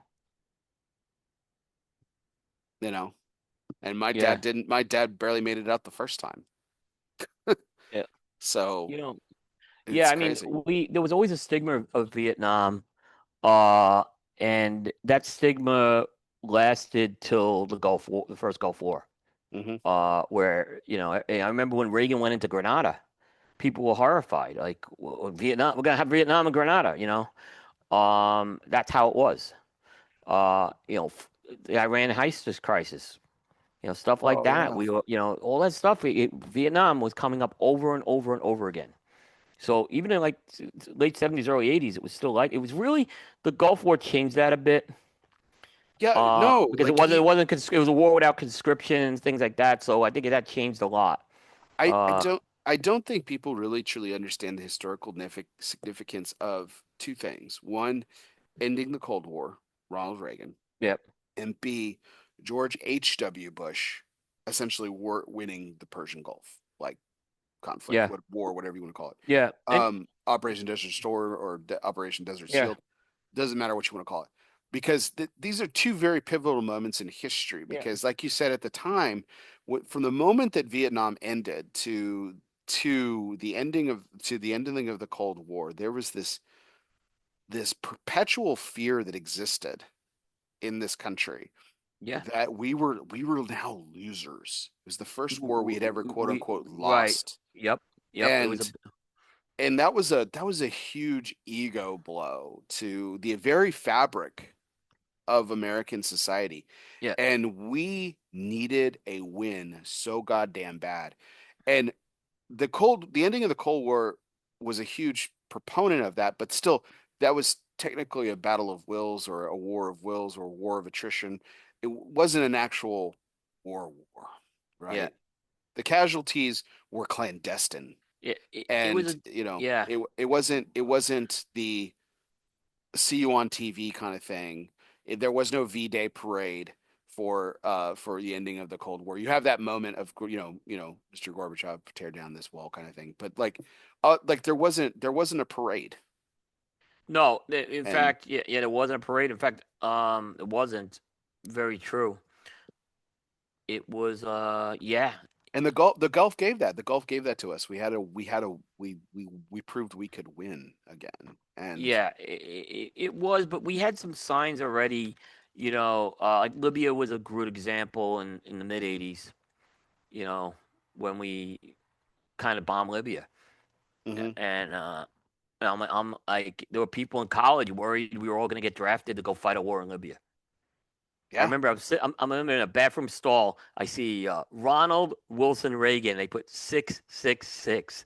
Stop the devil from from from sending us to Libya or something like that. Well, I'll never forget that. wow, it's Yeah, crazy. so that was written in a bathroom stall. To this day, So it's interesting how I mean this is can all be painted back to our question about the Easter yeah, egg roll.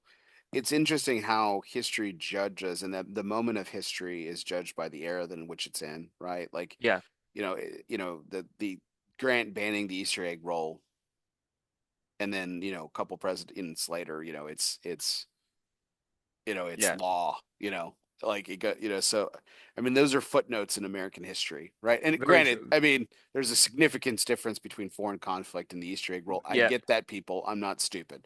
My yep. point is that, the time of history really kind of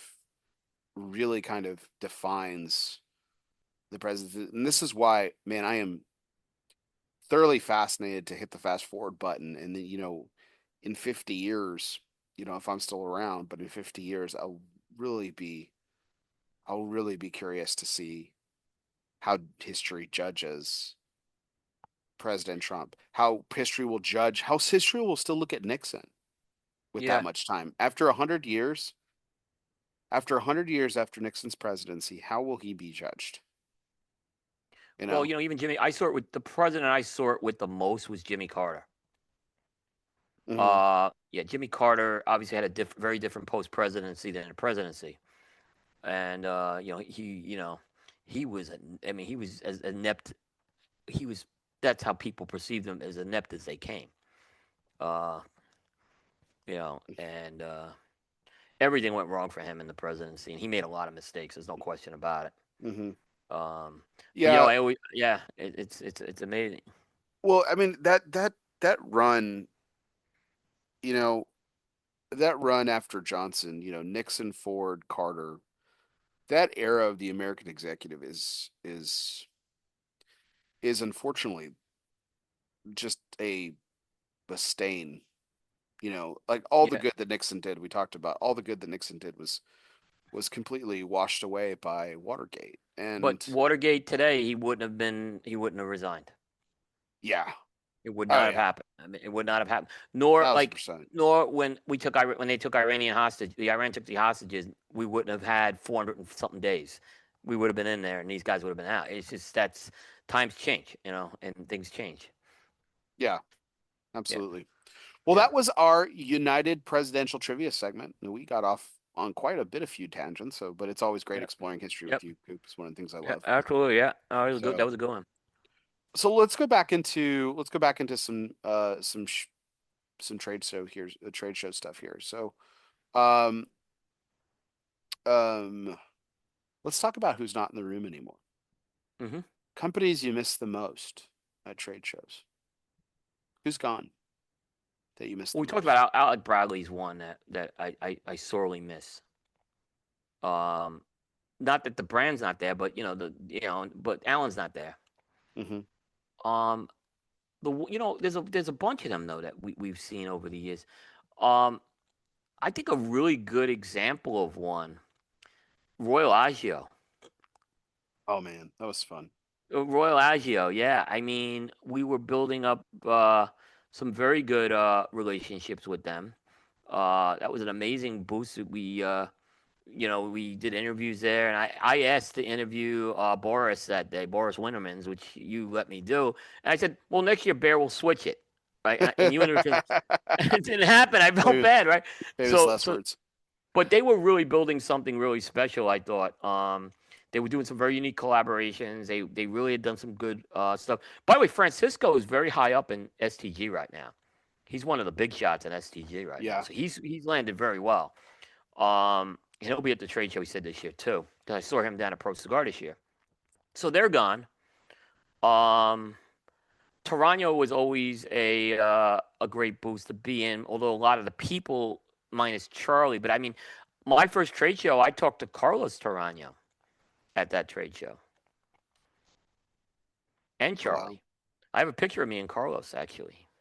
Oh wow. That we took. Yeah, so I mean, I got to meet Carlos and Charlie, and at the time, they were basically there. So they're gone. Oh, Anybody there's a lot. anybody else?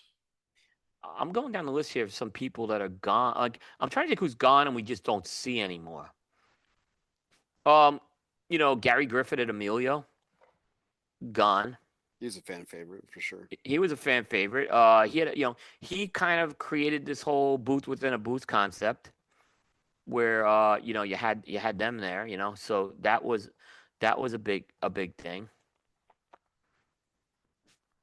I know so that's another one. I know I'm missing a lot of companies here that I'm just trying to. I had a couple of Well, others you think about like pulling up. so Room 101 is no longer the same boat But as Alec Matt's there. Bradley. Yeah, Matt's there. But yeah, That's gone through four iterations. That's gone through but four iterations of that. Matt's personality is the booth that I found. It's like have personality will travel. Um, you know, the Alec Bradley name is there. Alan, Brad has been at the booth to welcome us every year that it's been back at the trade show as part of Forge. Yeah. So so it's still there. It still feels very much like the Matt Booth show, and Hmm. feels still very. There's some familiarity there, so it doesn't seem like it's gone. Um, you know it. It's been a couple of years now, but like you part of the Espinosa booth that was always fun was getting to spend time with Juan Protocol. Yeah, there was always a protocol and then they went separate for a couple of years, I believe. Yeah, what was really, I mean, I still remember when they released uh the Robert Peel. That was a That was a bit, really yeah, that was a big release for them and stuff, and yeah, it was um yeah. I yeah. am. there's certain people I miss, for sure that aren't there anymore. You know, we were talking a little bit about this on Primetime Coop, but because with excuse me, Primetime Special Edition with Mike Shahan, with excuse me, Kevin Shahan, and he mentioned someone that I hadn't thought about, and I mean no disrespect by that, Yeah. but I hadn't thought about in a long time. But man, did they put on a show, and that was Robert Holt, Southern Draw. Robert Holt is missed. Yeah. One of talk about live reveals, which I have a lot of issues as. You know what? Robert Holt did one of the best live reveals. I mean, in terms of organization of it, right? ST Tupont last year and Robert Holt always had the two. What a two. How do you do a live reveal? Yeah, but Robert just Holt, yeah, but he's still this, around. He's still around. he's still around, but he's not in the room anymore. He's He not. hasn't No, he hasn't been there for years. no, he hasn't. I have my list here now. I pulled it up. Okay, hit me. So, RB Sosa cigars. Yeah, that's been a minute. Yeah, Maria Martin, Pedro Martin cigars. Okay. Brian Chinnock Cellars. Lou Rodriguez, Oh cigars. man, yeah. Oh, I mean these were.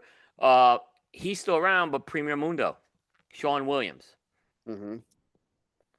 not there. Um, so yeah, those are the ones that I like. And Brian Chinook was always a staple to go visit him for me. That was always a very exciting thing. Andre at Viaje. Some of the like, you know how you always have that one you have people you love to have that one conversation with. Andre, I had that, and I think you got to be a part of maybe one of those with Andre. Yeah, But I miss Andre. I saw him at Hoya last year, and we talked a little, but it wasn't the same. I'm not. I don't. I want to talk to Andre more. By the way, I've reached out to him a couple of times. He's tough to get hold of, Andre. Right. But 724 hasn't been there for a while. yeah. It's been a couple years. I miss It's been a Kurt. few years. Yeah, God, I love that brand. God, I love the cigars. I They're do too. I fantastic. love to see him come back. Uh, Victor Vitali. You know, with Oro Blanco or Vivo. Excuse me, Oro Vivo. So yeah, there's a lot of these names that just aren't there anymore. That I kind of miss these people. De Crossier. Hmm. So yeah, there's a lot of these people that are gone that I miss. Sosa comes to mind. I covered Sosa a lot, and I miss RB. He's always good to me, RB. I guess he got frustrated at the show one year, and I'll never forget the last show he was at. I said, hey, how you doing? He goes, this show sucks. He goes, I'm never coming back, and he never did. Bad of his word. What company still eludes you, Coop? We're talking about the difficulties of building relationships. What company still eludes you? Whether that be on. um, it's still Padron. I don't know why I can't get a relationship with Padron like I have with Flynn. I've tried. We've tried. Mm-hmm. I know it's not that George has been bad at me. We just don't have that relationship with them. That one's very much eluded me to a point, where it's frustrating. Because I love Padron and nothing against George. I just wish I had that relationship. I don't know what I need to do to build that relationship. Uh, that one definitely is one that comes to mind there. Uh, another one. We were making some strides with Ashton. I feel like that kind of went backwards last year. Hoping to Last 2 fix years, that. yeah. Yeah, I'm Yeah, hoping to fix that. like I'm hoping to fix that one, there's a but relationship with Andy, but like I don't have a it's fun. relationship with the Levins. It's I don't have a funny. relationship with. I've interviewed George Padron. I have not interviewed Robert Levin, and Yeah, I haven't either. it kills me. I've interviewed Andy, and like I said, I thought we were making some strides with that. We'll say I don't want to say that but I don't have the relationship I feel I need to have with them. Well, we have a good So reason to go back and talk about the new San Cristobal. If it's anything like yeah, the redo and the launch of La Roma de Cuba, Connecticut, I yeah, mean, it's something that I'm excited to see yeah. because I love San Cristobal. I think it's one of the most underrated brands in the industry. I do too. I think it's a great brand. I'm excited about what they're doing. I think they've done some. I know I'd like to see some more. Action, obviously. Yeah. But yeah, that's one that definitely has. eluded us. So that's definitely one that I'm frustrated with. I mean, there's a couple that have gone downhill in the last few years, which I don't know what went wrong. Sometimes things just happen, but I'm hoping. I always want to see if I can. Not that there's bad blood, but the relationship with Warped isn't there anymore. Yeah. I used to have a The relationship with Kyle. I don't have the relationship. That needs to be fixed, and I'll put some of that on me, maybe. there I mean the roller coaster that continues to be Villiger, you know. Renee, I do have. Yeah, Renee's been pretty. Renee. I don't think there was a show this year, by the way, Villiger. At least I didn't see him on the map. But I'd like to have a The better. roller Yeah, coaster that's a good. continues, you know. Yeah, I think I've made some strides with Renee over the last few years with them, especially when I was at Pearl Sabor. So But I Coop, think they went from, I mean, take the relationship part of it. I mean, they went from being a sponsor to not communicating with you at all to now yeah, you're back on good terms with Renee. yeah, it was And I'm not bad for a calling while. him out. I'm just saying like that happened. Like That that's happened. just Yeah, it did factual. happen. It did happen, Um, and you that's know, where they and don't take their media list seriously, and then you try to get in touch with someone. It's tough, and there was no problem. It was just disorganization. It was. well, and then them being one of the first major companies to pull out of the trade show for the very first time, Well, before yeah. for the Well, absence of the big four, well, what you know. happened with Villiga, right? It was bad, and I was left off. I was a person board, and they didn't invite me to the factory opening. I saw Renee in the airport. And Renee goes to me, "How come you weren't there?" And I was like, "Renee, I was just gonna ask you how come I wasn't invited." And then I had already known that they forgot to invite a very big publication to that as well, a very big publication because I talked to that person about it. So there was, and he felt bad. Renee felt bad. He sends me a box of cigars. Hand wrote an apology. It was so you know what? That's where okay things. There was just thing. He probably has a ton on his plate, and this is a case where they didn't have someone focused on marketing. Right. This is what happens. Yeah. Let's go That's why back to your companies.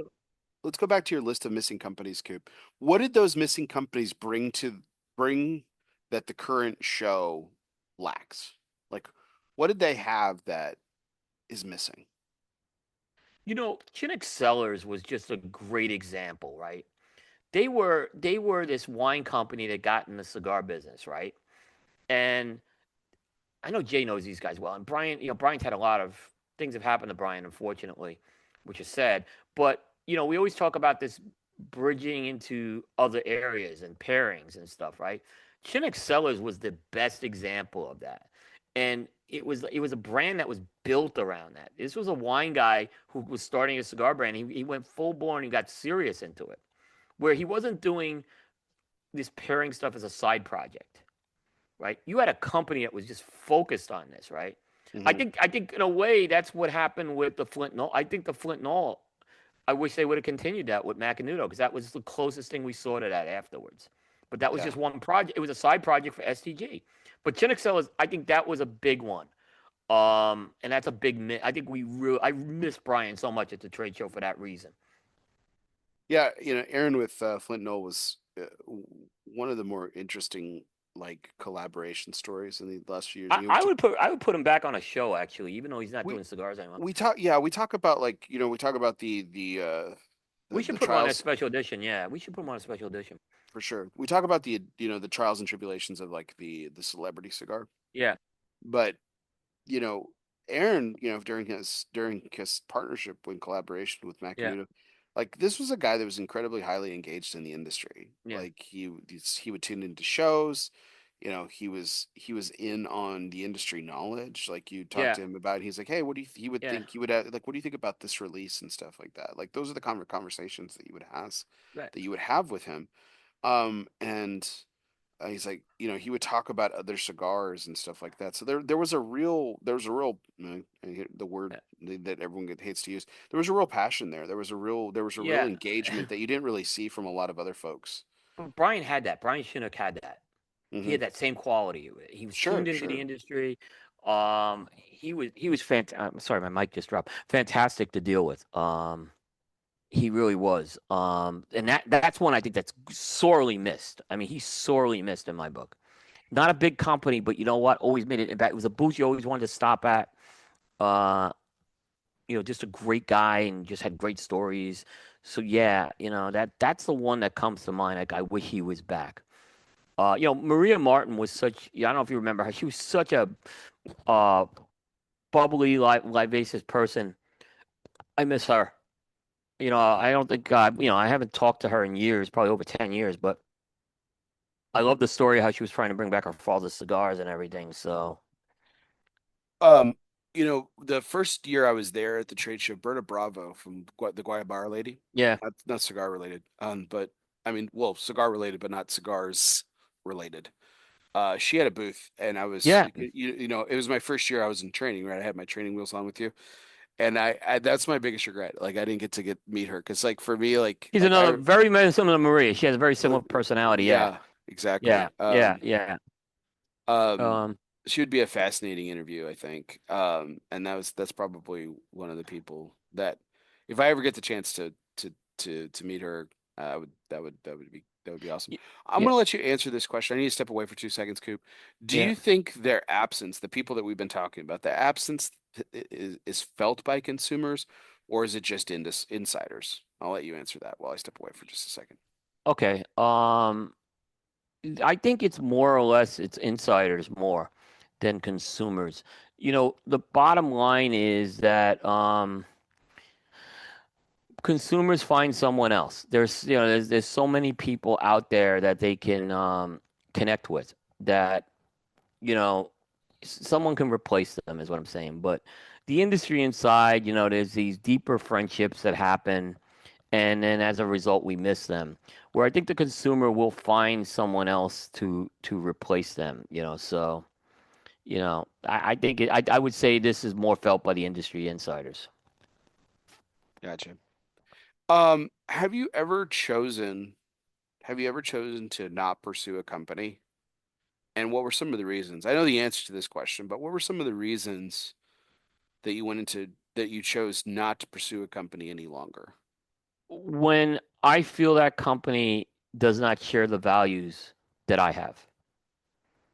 And I feel if I feel it's not I don't have to like you, but when you don't have the values that we bring to the table, I don't have to like you. There's people I go to booths that I don't like, okay? I'm not going to name them. There's not a lot of them, right? Oh, But damn. We're about to get some hot no, stuff there. no, no. Go I ahead. mean, there's a couple companies this year on that list, for sure.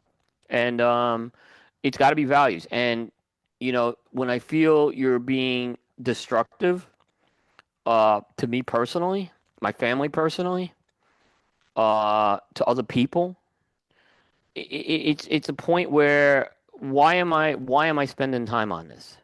Sure. Um, there was one company that I had a rocky relationship for a few years with, but I never questioned the values of the company, and it was fixed, and it was Crowned Heads.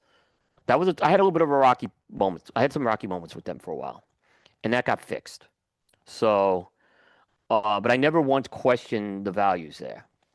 It was just that sometimes you have to have a kind of a détente period, and you just have to let things kind of settle it out, and then you kind of work it back in again. Sure. But yeah, it's the values piece. If I feel you're not representing my values, I am not going to spend time there. I hear you on the personal side of things, like, Yeah. and you just explained it that, like, even on the professional side, there was a competitive, a rocky road, as you said, with the whole Crowned Heads thing, but um, that ultimately, like you said, got No, fixed. it's all great. I love John now. It's all good. It was and there was things I probably said something I shouldn't have said. So to be honest with you, so I'll take the heat on that a little bit. But has there ever been a company that, for like, it wasn't personal, it was just business, to use the euphemism, where you're just like, I'm not going to cover you because of business. The deal is, am I going to go to your booth and take time away from when you don't even want to communicate with me throughout the year? So I use the word the 361 days of the year I don't hear from you. And the only time you want to hear from me is when I'm walking the trade show floor. Yes, you're not going to get a part, you're going to be deprioritized. I'm not going to spend time when we have a busy schedule and we miss people every year who are our friends. And every year we miss someone who's one of our friends, right? Yeah. So yeah, that's a case where it's strictly business. You want to know why I didn't cover the BCA schools all those years. Those companies never tried to reach out to us.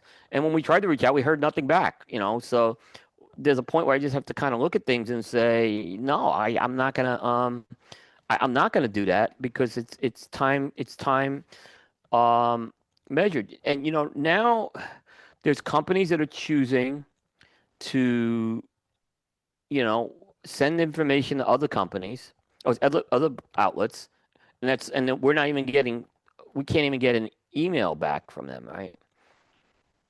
I'm not gonna spend time on that. And Warped is a good example. Warped. I used to have a great relationship. I don't know what happened. I don't know what happened. So all of a sudden there's stuff going to everybody else but us, and I'm like, what? And then we get little things, nuggets sent to us, right? Well, that's Mhm. not really helping me. Like if you feel you can't communicate with me, then I can try to pursue you. And there's cases I'll pursue you, but there's a point where I can't pursue everybody, right? So, and other things are taking up my time. So that's and I've told you a few this year. I'm like, well, these companies, I don't know what they're doing. Sometimes it's and I'm not talking something where we're left off a distribution list, right? That happens. These distribution lists get rebuilt. Usually I can fix that very easy, right? But when I try to, when you're not reaching back out to me and you just don't feel a need to communicate with me, why am I going to spend time covering your booth? Right. Is this Yeah. the year though, Coop? With our model change that we've discussed on prime time, uh, with our model change of coverage, like, is this the year to have those tougher conversations with some of those Yeah. companies? Yeah. Yeah. It's gonna be that. Yeah. Okay. So you Yeah. heard it here first, Kyle Gillis. Not that you're listening. But We're I don't know if coming we're gonna for have time. it. No. But if you want us to come by, just respond to an email. That'd be great. Um, Yeah. so, uh, so if for a younger company, Coop, for a Uh company huh. that's just starting out, or a company that maybe doesn't have a relationship with you, and says, you know what, I really do want to get on his good side. I really do want to build a relationship. I want more media coverage. And what would ideal access look like to you? Like, what would you say would be the ideal scenario in that case? Is Um. it just that simple? Is it just responding to emails? Is it just timely press releases? Is it just no embargoes? I mean, I rattled off three of the bugaboos that I know you've got, but We're is it never gonna just that fix it. simple? Number one is we're never gonna fix the embargo thing. It's there to stay. Um, so I mean, there's a couple of big sponsors that I have to abide by the embargoes, but I have great relationships with because I do know they still communicate with us, right? Um, it's basically when you just choose to talk to someone else, and then when we ask for the information, we just get deaf ears, right? And it's not that they're personally mad at me. They're cherry picking who they want to give stuff to. I got a So cherry. it's just that simple, just communication. It's just Just communication, right? It's just okay. like a great example of a company that is terrible at Asher is a great example. They don't send press information about anything, but at least they've had I can reach out to Andy and stuff like that, right? Hmm. So it's not that, and Oscar's another one. Oscar, I always have to chase them down, but at least when I send them something, they send it right back to me, right? So okay, I'm never going to win the embargo rule, right? I'm not going to do that, but there's when there are non-media outlets basically pursuing stories, and I'm being told from the company they've promised this to the non-media outlet, and they can't give it to me. That's a problem. That's a Fair enough. problem. That's a Okay. problem. And you can guess. I don't want. I'll open up a can of worms on that one. I don't want. I don't want to say something that's slanderous. So I want to be careful on it. But I'm just telling you, there are non-media outlets that have been pursuing stories, and I was told from companies we can't give it to you because we promised it to this non-media outlet. So that's a problem. That's what. So I'll never write you off, but you deprioritize is what happens. I deprioritize you. Gotcha. Gotcha. Okay. Um, moving on here. We're sorry, I just lost my place in my notes. That's a little embarrassing. I mean, let's talk about venue a little bit. Yep. Beyond cigars here. Um, what part of this is pertaining to New Orleans, where the trade show will be Right. this year. So this is the last time in New Orleans for the foreseeable future, if I'm not correct. Yeah, 2 years. I think it's two. The next two are in Vegas, then it goes back to New Orleans, from It what I does go back understand. to New Orleans. Okay, Yeah, so there is a actual return. yeah. I think Um, 2028 it goes back to New Orleans. okay. What part of the city do you love the most outside of cigars?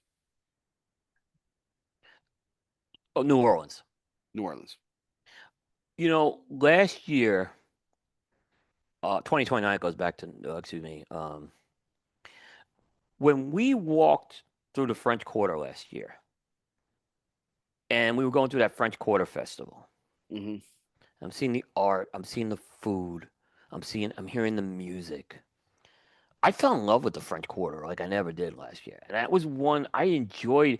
And I came at it saying the best thing that ever happened was they had PCA during the French Quarter Festival. Yeah. I got to see things that I would never have seen in New Orleans before. So I love that. I love that indeed. So that was something that really I kind of, and then we went to the Garden District the last day, which was another thing. That was a very interesting area because I'd never been to the Garden District. Very different than the French Quarter. Has a very different vibe. It's kind of a quieter vibe over there, but it was a beautiful area. We went to that cigar store. I forget which one we went to. Um, Before we all took you guys to the airport. What, So okay, go ahead, please. yeah, no, no. So there were things we really saw outside the convention area, outside the cigars that I really enjoyed there.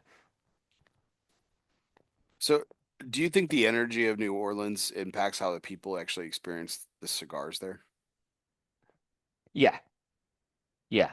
I thought logistically, I thought the best trade show I've ever been to was Orlando. But Orlando didn't have a city vibe to that show, and I get that. I'm saying from a trade show, the one thing that was great about that trade show is everyone was there because there's so many people in Florida, so that was a big thing.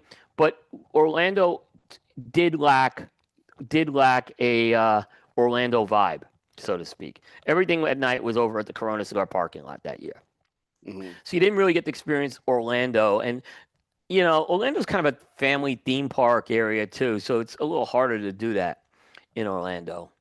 But I'm sure if I talked to Jeff Borchowitz, he could tell us a lot about Orlando culturally that I probably don't know. You know what I'm saying? Hmm. Yeah, I feel like Orlando is one of those cities because we've, Coop, you and I travel for our day jobs. We're in Orlando at least, once, if not multiple times a year for a conference or a convention or a trade show Yeah, or something. But to me, it's like one of those things that's kind of gotten lost in that identity. There's got to be a story to that city that we just don't know what it is. yeah, And that's sad, to me. Because to me it feels like a newer city, even though it's been around. I mean, it's been around for a really long time, yeah, obviously. But it's like but it feels very 20th, 21st century, yeah. late 20th, 21st century to me. Agree, agree. And there's got to be more to that story than just that, because Frankie and I had the opportunity to kind of explore it a little bit when we were down after Christmas and stuff, and I felt like there was still more. There's still more than the There, the there, Disney World and the there is, especially you if we go know downtown Orlando. It's got some interesting things down there. yeah, Um, there's definitely more to that. I would agree. Timmy lived down there for a while, and he lived more in the right. city area, so there's a whole urban vibe to it too. Yeah, we had some Uh, tacos down the street from Corona in downtown Orlando, and it was Nice. Gato Taco. Shout out. It was good. I Yeah, enjoyed it. And they weren't disgustingly expensive, so shout out to that because tacos yeah. shouldn't be expensive. There's some So, great restaurants in Orlando too. I hmm. mean, I had some really good dinners. And then the best part was the Tarano had a party, and Joe Ganiscoli's trying to weasel his way into the party was the funniest thing today from The Sopranos. Right. So, same question to Vegas. Like, what's the part of Vegas that you love outside of cigars? Mount Charleston. Okay. Mount Charleston is this mountain town about 30 miles north of the city. It's kind of got a little bit of a western vibe. It's a little bit of it's not a ghost town for a desert, but it's a desert town in the mountains. Um, so it's very different. You're kind of almost it's a rustic feel it has in a lot of ways. I used to always do a few days in Mount Charleston before Vegas. Right. And that's something that I wish we all like. If we ever go to Vegas, that would be pretty cool. We spend a couple of days in Mount Charleston. It's very, there's a kind of a little hotel resort you could stay there. And it's you're a half hour, you're in Vegas. It's Yeah. cooler. It's not as hot. That's the other thing. So the weather's a lot better. A little remote working, I could do that. I could swing Yeah, that. yeah, you So, have good Wi-Fi. It was, the first 1 year it got really hot there. 1 year it got to 100 degrees, and the air conditioning wasn't working in the hotel because it's a mountain, and they normally never get up to 100 degrees. So the air conditioning system really started fading that 1 year. I remember that was like the 2019, I want to say it was. I'm going to So, answer this next question for you. That yeah, Vegas has changed a lot over the years. yeah, My first visit was in 2009, and I tell yeah, this story frequently. It was my boss at the time. He treated the whole office to a trip to Vegas because we hit some right, goals and it was great. yeah, And I I walked out of Harry Reid Airport. I got into a limo. He had a limo. This was pre-Uber, right? yeah, I walked in. I got into a limo. I lit a cigar, and I smoked a cigar from that limo for pretty much. I mean, the entire time I was there for 3 days. yeah, Um, and I smoked everywhere, and including the one place I got yelled about it, but no one really did anything other than yell at me, which was in the Caesars Mall. You know, um, and I wasn't in Chateau. I wasn't in Casa yeah, Fuente, so I was outside just kind of walking from yeah, shop to shop. But no one, I mean, other than getting yelled at, no one really said anything to me.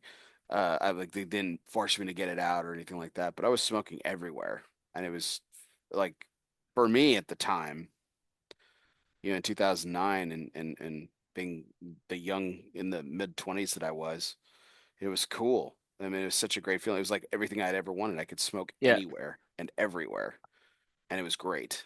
yep. Um, that's got to be the biggest change for you, right? What's Oh that? yeah, Vegas. I don't care what Alan Rubin says, fake Alan Rubin. Vegas is not the same smoking that it was 20 years ago. I went to Vegas for the first time in 2003. Really went in 2006 for the first time as a cigar enthusiast, and I can just tell you, it's harder and harder to smoke in Vegas. Um, just the parties in Vegas. We used to have them all in indoor venues. Yeah, And then, remember that one we went to a dojo party and I'm like were you there when I'm standing under the mister outdoors? Like it's like 98 degrees at like 10 o'clock at night and I'm yeah. trying to get under the mister. And we're in this outdoor venue, which was, and that all changed. That, like I said, that we used to have everything indoors. Nesta Miranda had a party at the Bellagio one year. We were smoking at the rooftop on the MGM, but there was an indoor place for Drew Estate one year. That's like I said, it's changed a lot. Um, we had the old Circle Bar, which I don't think you ever experienced. No. Um, but that was, and then that new Bar Luca comes, which is it's not the same. They didn't want us there. Is If Vegas disappeared from the rotation of the PCA trade show, would the show lose something intangible? Yes, because that is still the convention center of the world, and I understand why PCA is going back there. Hmm. It is the ultimate convention city. It's a city built for conventions. Um, it's built on hospitality, so it would be a big loss to have not have the ultimate hospitality convention city not host the most important event. So I think it's important that they are going back to Vegas. Okay. Look, the move to New Orleans would have never happened had they not forced this move to the spring. That New Orleans would have never went back.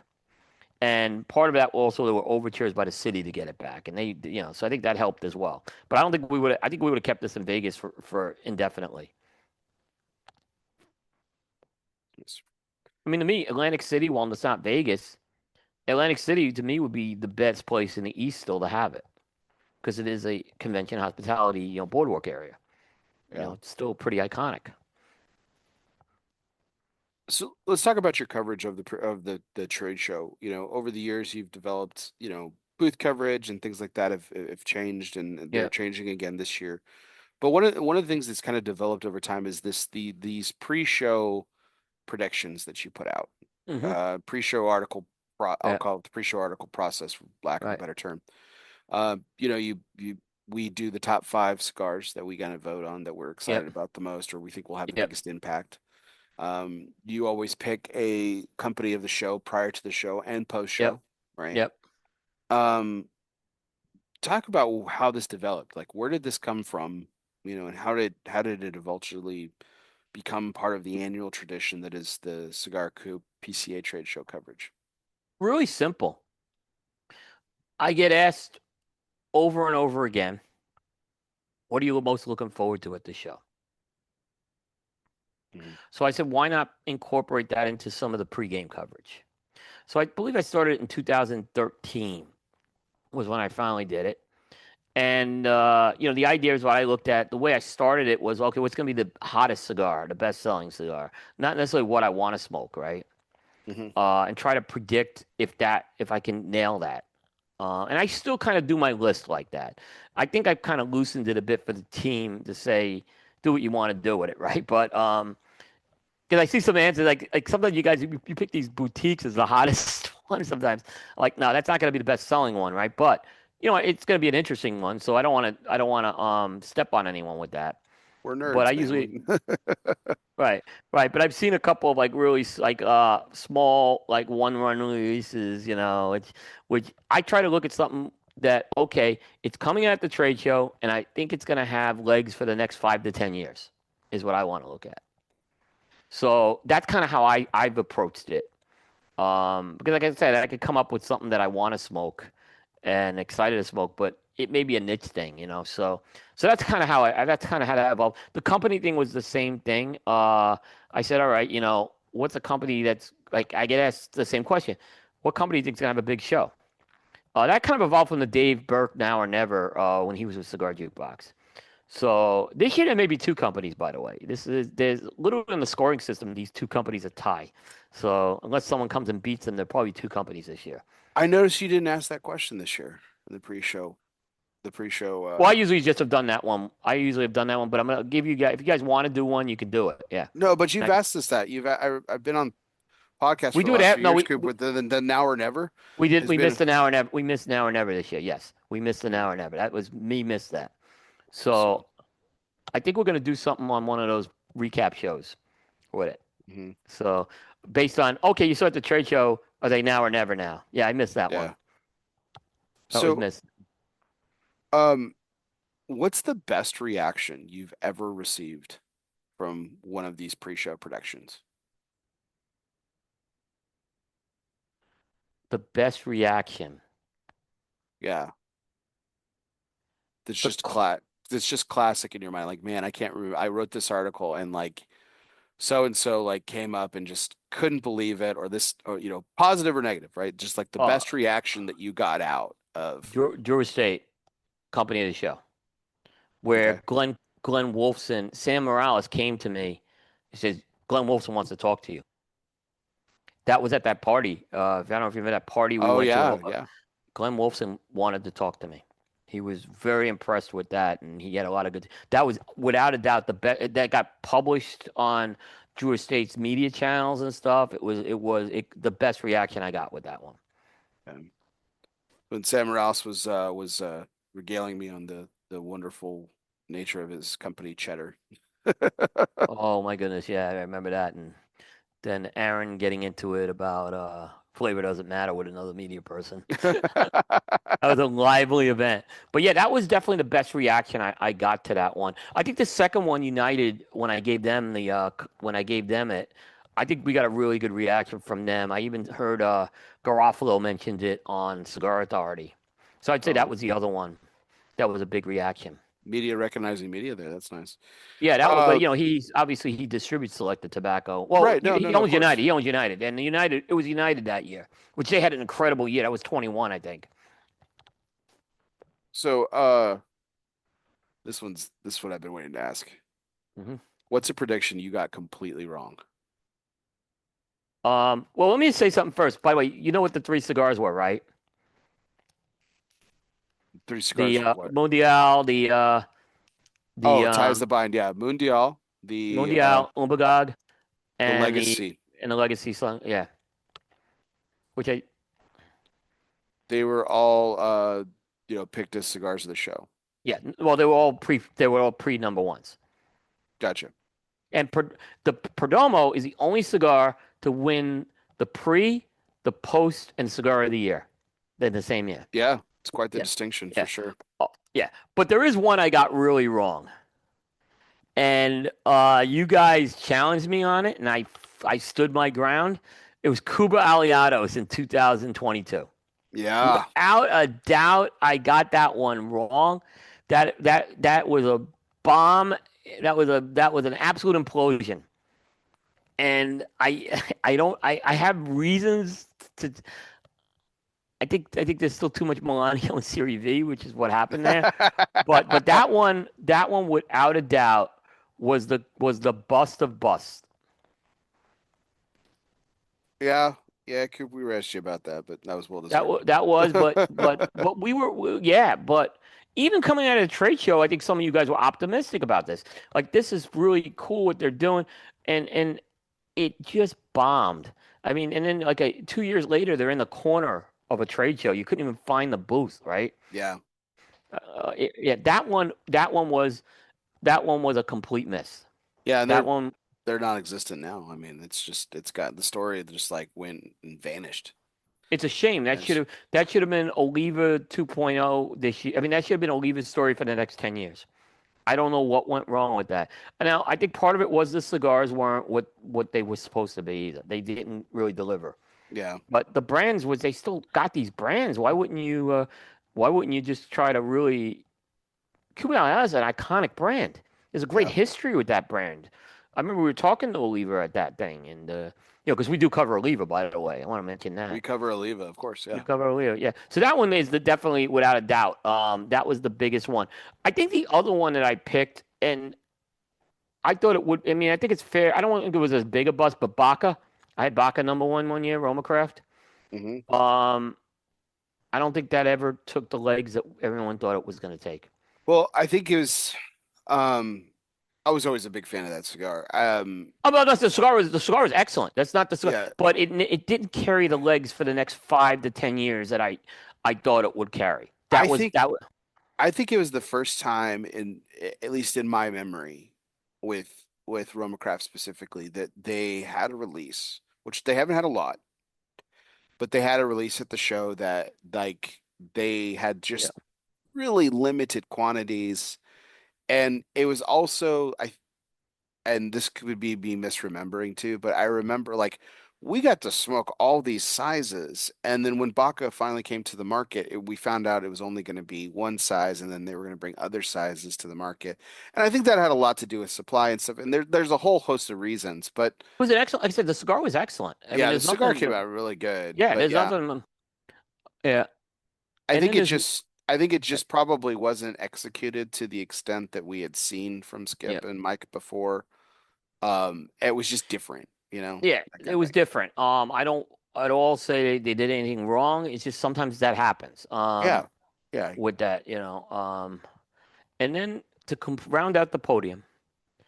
The third one, and this is debatable. It wasn't as big a bust as Cuba Aliados, right? It's Um, pretty was iconic.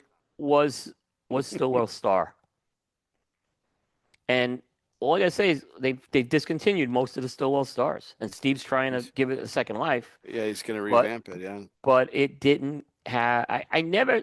It had buzz. It had its fans, but no, it wasn't in the Cuba Aliados bust, and that was the biggest bust. Yeah, I think with Stillwell Star specifically, we also had that. I think a lot of us had that question behind it though. It was yeah, like, we is did have that. is the consumer going to get behind this?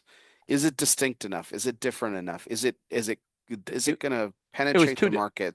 Yeah, I think, Steve kind of proved that, there's almost the such thing as too much innovation. you know, yeah, and yeah, yeah.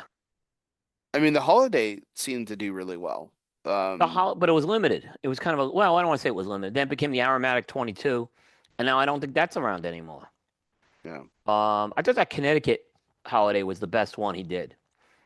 Yeah, it So was that was a good cigar. yeah. I So enjoy the Stillwell Star. I think and I by this is not a knock on like look, Cuba was not good, unfortunately. Right? it's It was mediocre, right? it's probably why it stands out as the Baca was biggest a bust for Baca was an excellent cigar, and Still a Star I thought was a very good cigar in some of the blends. So, but it never became. I thought it was going to revolution. I think we thought it was going to revolutionize things, and even with and I think Steve came out with a lot of stuff too that ultimately I think competed with that. Yeah. I mean, this one was my prediction in 24, and everyone laughed at me. The Yeah. Umbagog. Yeah, I did. Yeah, because I Yeah. was like, And Steve even was surprised by the pick. yeah, and then And it ends up being on the consensus top wins three. the It ends up wins the it won the wins the consensus. It was the yeah top five for me that year. yeah Um, you know, yeah yeah. So yeah, I mean, I've had some hits with it, but those were the three misses. But by far, landslide for Cuba Aliados.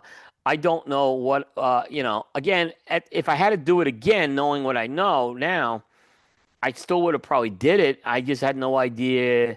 I thought maybe they'd try to tweak the blend or do another blend to see if we could get um if they can get some momentum with it, right? Um, kind of get kind of jump started. It never happened. It kind of went the opposite way. Um, and it was kind of a sad ending in a lot of ways. I don't know what the future holds for that. yeah, I do know there's more Millennials coming out this year, so yeah, soccer because ball Millennials. there's a shortage of it. So, Yeah, yeah. I mean, for sure. Barry, the interesting thing was when I went about this bust, right? Um, the number two I had that year was Foundation Olmec, and had I picked Foundation Olmec, I think it would have been a different story. mhm. But that was a bad year. I had the double broadleaf on that list, and um, yeah, I think with the sale and all that. But there was one cigar on that 22 list that turned out to be iconic for both you and me, and I had it at five, the Veracruz Blue. Yeah, So I had a really good one on there, is what I'm saying. it's interesting when you kind of go back, you go back and you analyze it and you think about, okay, my pick or like the one out of the gate, and you try to like Yeah, you you either live or die by it, but then you forget about the things that like, man, that cigar came out of that show. Holy shit. yeah, You know, um, the one thing that I saw that Crown Heads is bringing back, so to speak, never technically went away, but bringing back with a little bit more full force is Jericho Hill, because that cigar was so goddamn hot coming out of that trade show. yeah. It's And Las Marias was hot that year too. And now they're yeah, bringing back a kind of a different iteration of it with Moonflower because it's going to use yeah. the Dragon Port with it. So I was really glad to see that. I was talking to Miguel about that the other night on the show, and I was like, he Las Marias when it went away, everyone missed it. Well, not everyone, but yeah, it was a very popular plant for a lot of Well, people. when it goes away, people start asking for it, right? Yeah, always the You know, case. So, I guarantee it's gotten with Stillwell Star with Steve. oh yeah, It happened with Todos Los Dias. yeah. That's why he created the archive series. Hmm. Yeah. By the So, way, that year you picked Alfonso as the number one cigar, and you nailed it that year. yeah, I did pretty Yeah. good. I Yeah. did pretty good. Yep. When you're wrong, and not to harp on this too much here, Coop, but when you're No. wrong, do you revisit why you were wrong, or you just Yeah. move on? Yeah. Well, especially with Cuba Cubatus, I remember what I wrote on that. I was so caught up in the history of this brand that I kind of didn't look at the business model of Oliva. And the business model should have said this was always going to be the stepchild, right? Because what is Oliva's business model? Series V and Millennium. Yeah. And that's they did go back to the well every time on that, right? So I should have looked at it a little closer with that, and I didn't. I fell in love with the story with that one. What's a take that you've believed strongly in? This doesn't have to be a specific cigar, but it can be. What's a take that you believed in really strongly that the market ultimately rejected? I did buy into the whole fire cured thing.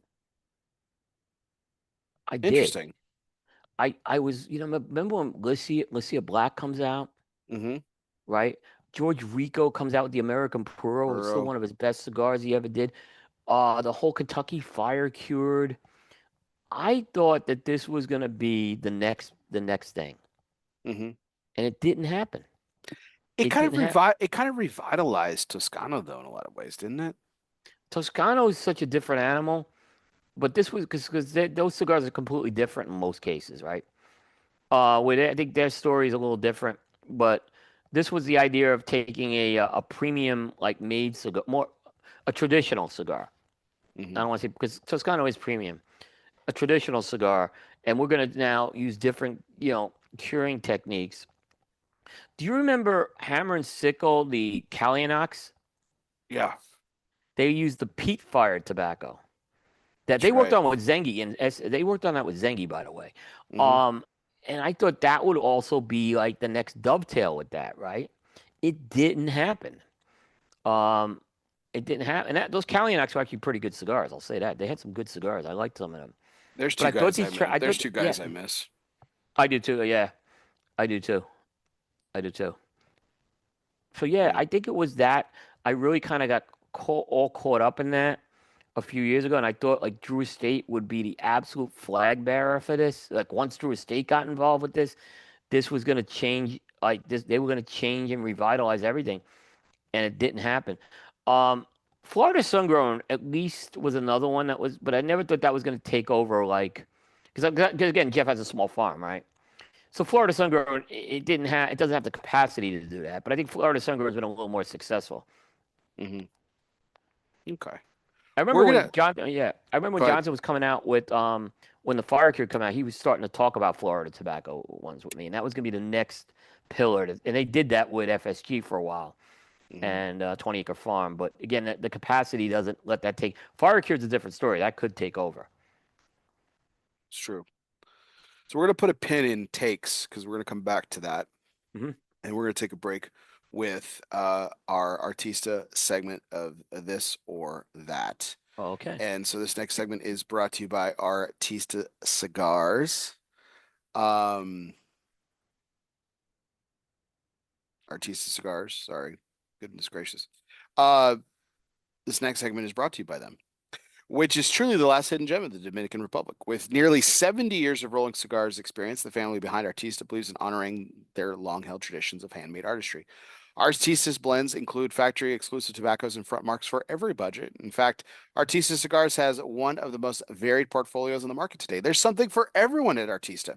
Now, if you're like me and you can never decide what to smoke, Artista's is a breath of fresh air because I can take something from any box that Artista has to offer, and I know I'm going to get something truly special.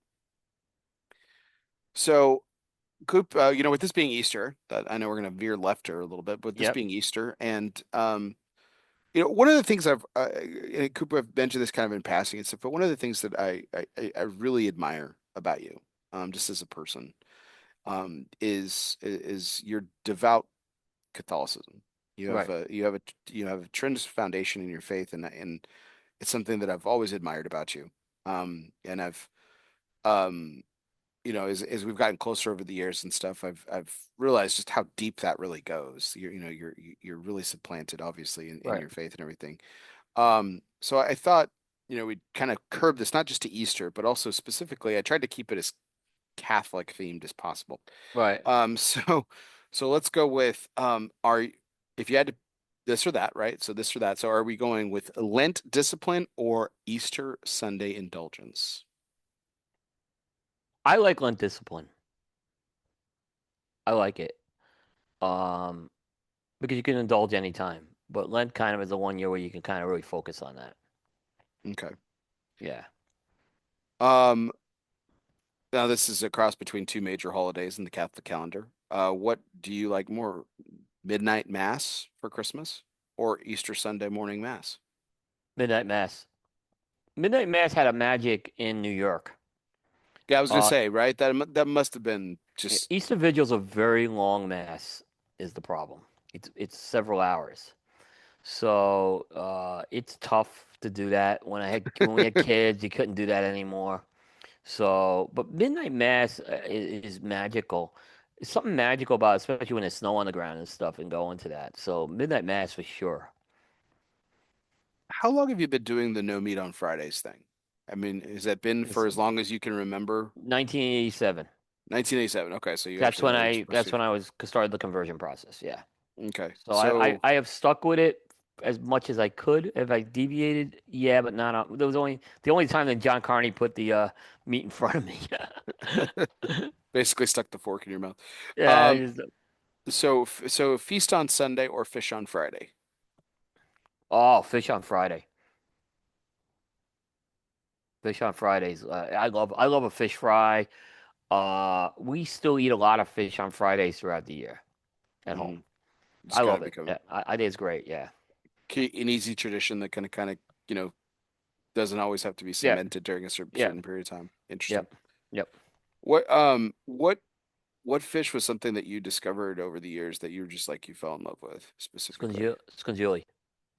Okay, So it's a shellfish kind of. It's amazing. Love it.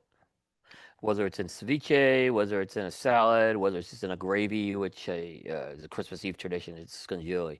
That's I got my introduction to scungili through Lisa's family when I went over there for Christmas Eve. interesting. Okay. Yeah, for the first time in 1987. Yeah. Now, a newer tradition that has kind of come up in both Catholics and a lot of Protestants practice Lent, by the way. I want to point that out. Yeah. Yeah. I did growing up. A lot of people would say that I remember, I grew up in the Methodist church and I attend a Presbyterian church currently. And we do Lent. Like Yeah. and it was funny growing up, people would be like, "You're not Catholic, why are you doing Lent?" It's like we do Lent too. So Yeah. They like do. There's a lot. There's a lot of them that do it. Yes. so but one of the newer traditions that have come up with in during Lenten season is to not just give something up, but to add something meaningful to as a form of practice during the time. So doing something that you don't normally do. I think it's a way to add positive habits. And it's just become like a generational thing. Yeah. Um, so would you rather give something up or add something meaningful? I'd rather add something meaningful, but I haven't done a good job at that. Have you tried it? Yeah, I have tried it. I've just not been disciplined on it. The idea of, first of all, the idea of giving something, and I don't want to get into too religious conversation, but I hear people, they say they give up chocolate, they give up Facebook, which, but technically, you only have to give it up 6 days a week. Right. You don't have to do it on In Sunday. Catholicism, yeah, yeah, In yeah. It's Catholicism, yeah, right. You don't have to do that. So, and I always thought it was kind of like, well, if you're gonna do it, just do it, right? So yeah. I mean, I see a lot of people do that every year, right? And it's fine if they want to do it, but I think it's a little tougher to kind of commit to something like that you're gonna do. hmm It's something probably I have to do. I have to do that next year, and that's something I Okay. haven't done in recent years. What was the hardest thing you've ever given up? I gave up coffee. That was tough. Holy shit. Yeah, Jeez, man, the headaches that probably, yeah, that you know. wasn't fun. That was a tough. Or is that when you finally discovered Diet Coke? No, no, no, coffee. It was coffee. Goodness gracious. Yeah, Oh that was man. a bit, yeah, and that's when even I said, well, maybe I should be doing something more positive with that. Yeah, so I didn't formally give anything up this year, other than meet on Fridays. So, but when I gave something up, I also committed to 7 days, not 6 days. So Oh, okay. So you broke with tradition that way. I broke with the today. I gave it up fully. Okay. Yeah, yeah, Okay, interesting. yeah. Um, so on that note, breaking with tradition, do you hold more towards sacred traditions or more modern celebrations? I would probably say I'm still leaning towards modern celebrations. Okay. I still lean towards that. Yeah. I'm a big tradition guy, even just outside of the holidays and Catholicism with that. Mm. But I like modern traditions. I like being set in a certain way. Even when we're going on to New Orleans, like, yeah, there's a new tradition. We're going to that place, Ron's Gumbo place, or whatever. Uh, you know, but he's staying at the same hotel. Yeah, it's like, we go out for what happens after in Vegas. We went out to for ramen. Things Yeah, like that. yeah. So I'm very Gin, big on stuff gin, like that. Ginya, yeah, absolutely. Yeah, yeah. Stepping on the Pastania segment here in just a second. So last question, not related to your Catholicism. And this is totally just me interested to hear it, just because I don't eat either because I'm allergic. But would you rather have a chocolate bunny or a Cadbury egg? Oh, chocolate bunny. Solid chocolate bunny, not the hollow ones. Those solid ones. Right. Yeah, they got Any chocolate in like them. do you have a hatred or a like for Cadbury eggs? Like I know how much we know about your life, your lifelong hatred for real eggs, but how do you feel about Cadbury eggs? Well, the ones that have that eggy gooey stuff in there, Yeah. I hate them because Okay. it reminds me of an egg. But they have these like hard shell Cadbury eggs with that solid chocolate in it. They're good. Sure. Yeah. I Yeah, mean, no, more chocolate on that top of reminds chocolate. me too much of egg. I can never get I that think out of that's my. I Yeah, think that's the idea, Coop. yeah, it's not. Yeah. I just wanted to see if you But they actually have these hated. little Cadbury eggs that they have the hard candy shell around it. That's pretty. Right. Those are pretty good. They're tiny. They're almost like a big jelly bean. Almost they look like. Yeah. Yeah. Awesome. All right. Well, that will take us into a couple more segments here. We're gonna do our Postania segment, our asylum segment. We have one more question related to our topic of the evening, and then we'll close things out with our curveball segment as we always do. So this Okay. next segment is brought to you by Everybody Eat. By it's actually segment is Everybody Eats. It's brought to you by Postania Cigars. If you always make sure that your servant style is bigger than your appetite, everybody will always get theirs. Postania Cigars is more than just great cigars made by cool people. They embody an attitude of gratitude and grit. And with Postania, everybody eats. So, Coop, you just mentioned it. Our tradition at in Vegas post show is ramen, Jinya. Right. Yeah. Um, We have one in Charlotte now. Actually. Yeah. so we had the epic food tour courtesy of our good friend and partner Ben Lee Yep. of New Orleans cuisine. You got introduced to gumbo, and we ate like kings for a week last year. Yep. Thanks to Ben. But I would say, and Trip and I agreed with this, on our food post show mortem, uh, that Mothers, which ended up being the restaurant we went to close out the trade show, was the low point for us food wise. That was a So complete miss. That was a complete miss. so um, We won't be going back there. I can tell you that. so yeah, so that becomes my question. Like, what do you think should be the new tradition of New Orleans? Well, I'm biased, right? Hmm. But I think Well, it should that's be the whole point. Drago's.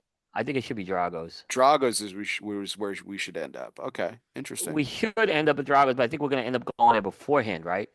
Hmm. So, do we try to get into Commander's Palace this year? It's an iconic place for sure. Absolutely. So, the answer is I'd love to do that. But I've always tried to treat the team, and that's been maybe a very expensive one to overtake this year. Right. So, I would say it has to be Commander's Palace or Emerald's would be the two I'm looking at. Gotcha. Okay. Awesome. Uh, yeah, I mean Chef Ron's Gumbo is more of a very casual place in my opinion.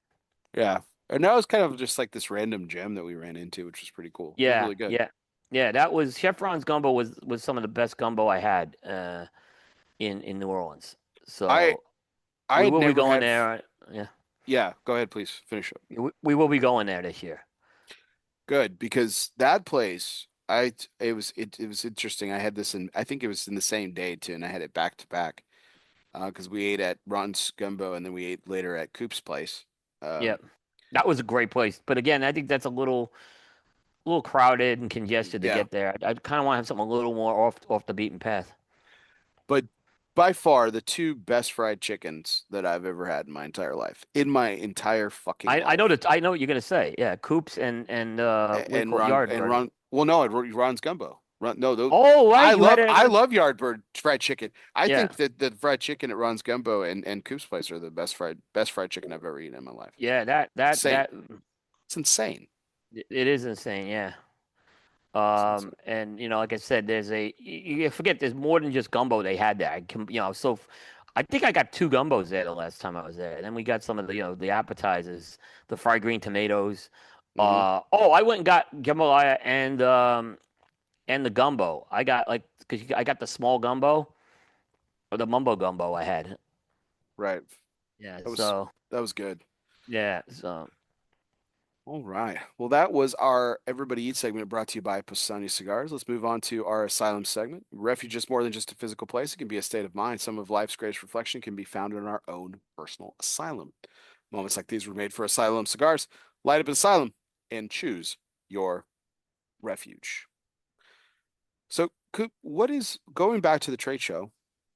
And since we are doing a different model this year, I expect that we could probably make a return to this. But what's the most memorable cigar that you've smoked in a booth at a trade show? It definitely goes back to year one. Viaje.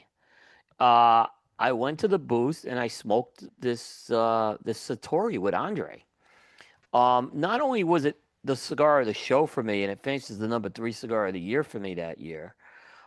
It built the relationship I had with Andre for many years.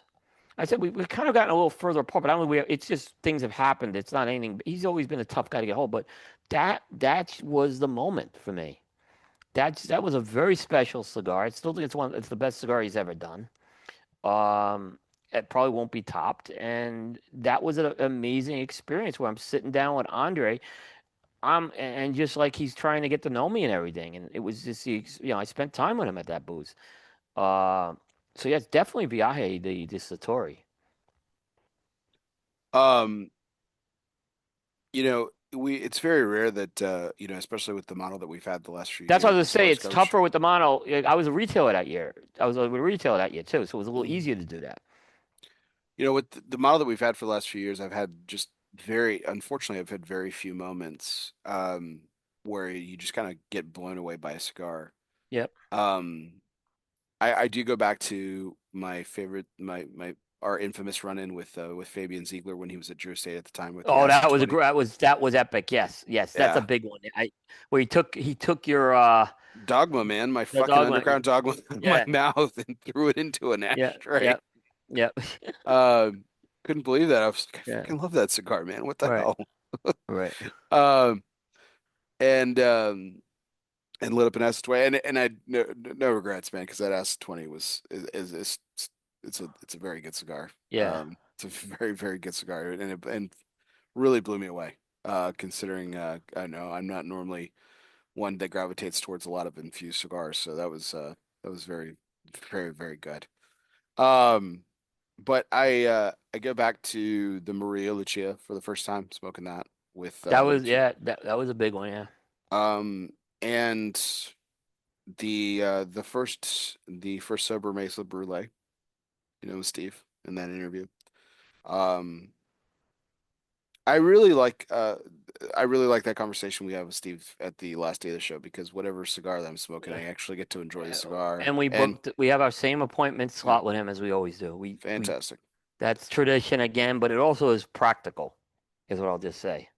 Because you get him at the end of the show. We have no one we have to wait for, so I always grab the same spot and it works out well. Yeah. And we always get tired curmudgeon Steve, which is just a delight. Yeah, yeah. And I don't say that tongue in cheek, and he probably thinks I do, but The best I is love it. when he was going off on Rapper Blind to Phil trip last year. Uh, that was one of the big moments in my opinion. That I'll definitely never forget. That was definitely one of the highlights of last year for sure. Um, I'll never forget when I gave him the Take of the Year award and how touched he was by that. yeah, he You don't see Steve get like that very often, and no, you definitely don't. You definitely don't. Another one was really good last year. Was when I know I wasn't a fan of this cigar. It was the time we had with Manuel Anoa last year. oh yeah, the Family Creed, That was yeah, we had some really really good time with him. yeah. Where I Trip and just I felt love the cigar, so I didn't love it, but okay. Um, that was definitely memorable. The Rocky Patel boost was memorable for different reasons because we kind of bumped someone that yeah, year. Yeah, so always good, yeah, always good when we can bump somebody. I like that. It's yeah, fun. It's yeah. We fun bumped times. some. Oh, La Polina. We bumped too. We did both. Yeah. Um, so you remember the moments and I do remember. I believe I'm trying to remember what we were smoking at La Polina though. We were smoking something with it because Bill went and got the. Remember, Bill went and got cigars, and Cigar Dave was trying to get cigars, and Yeah, he couldn't get any cigars. I want to say that year. I want to say that year he gave us a Goldie. I want to say that. I may be yeah, wrong. I think so. Yeah, That yeah, memory serves. yeah. Michael Capolini. We smoked the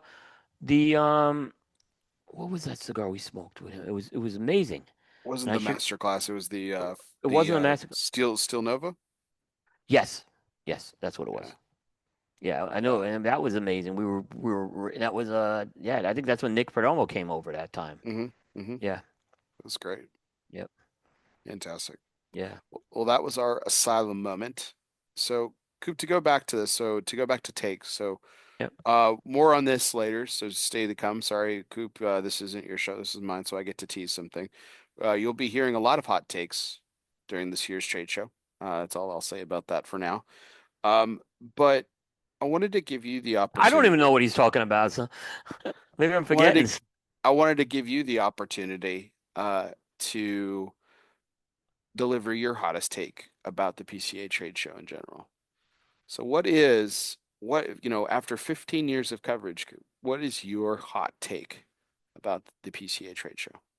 What do you, define hot take for me? So I want to make sure I'm on the same page So with you. a hot take is something that's arguable. So like, okay, fine, Coop, you talked me out of it. So I'll go ahead and talk about what we've talked about. So what we're gonna be doing at this year's trade show, I'll be doing at this year's trade show, is collecting hot takes Okay, I uh remember. Yeah, yeah. You don't have to go any further. Yeah. cigar brands. So and also a hot take by definition is something that could be construed as controversial, i.e., how I know for a fact that Chevy Chase is a horrible actor and Christmas Vacation is an abhorrent movie.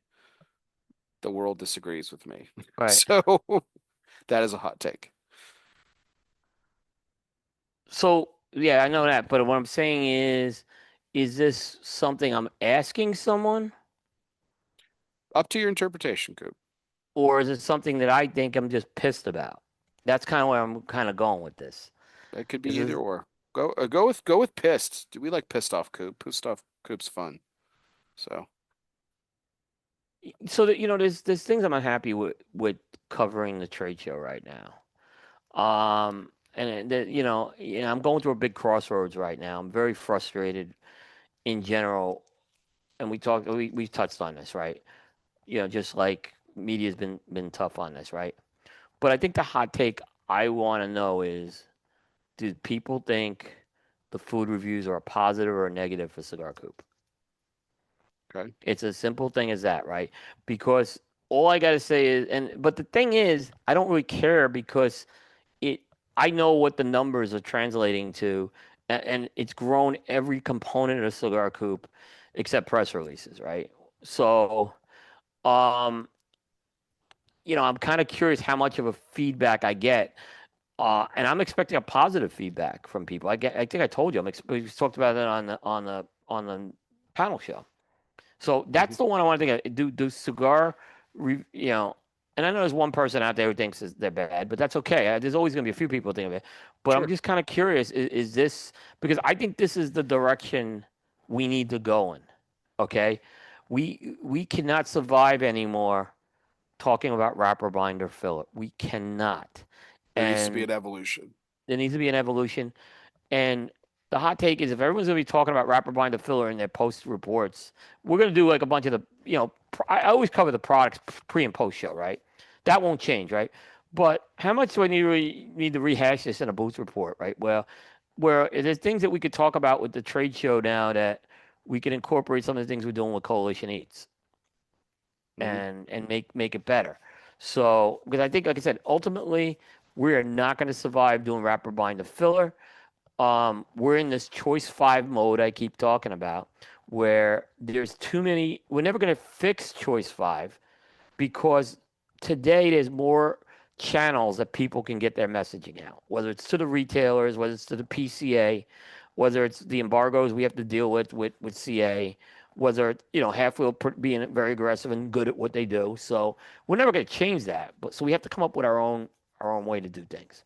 But I think it's ultimately the food reviews are going to be a big talk this year. That's going to be the hot take. Okay. And I What think it'll be. I'm curious to see what some of the reaction is this year from people. you mentioned you were at the crossroads, and I think we touched on a few kind of in general, but we kind of danced around it, Coop. What is the But crossroads that you find yourself at with the PCA trade show? I'm no longer happy doing this reporting anymore.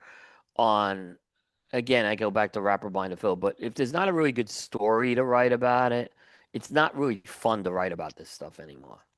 I get these press releases and I have to kind of put them into my format, and there's really not much to say about that other than I'm basically rewriting them for our format. That's not something I'm getting satisfaction out of anymore. It's just not, right?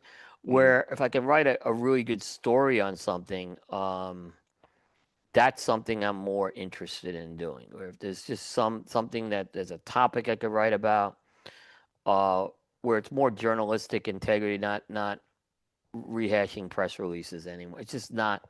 I'm not enjoying that anymore. I'm dreading it.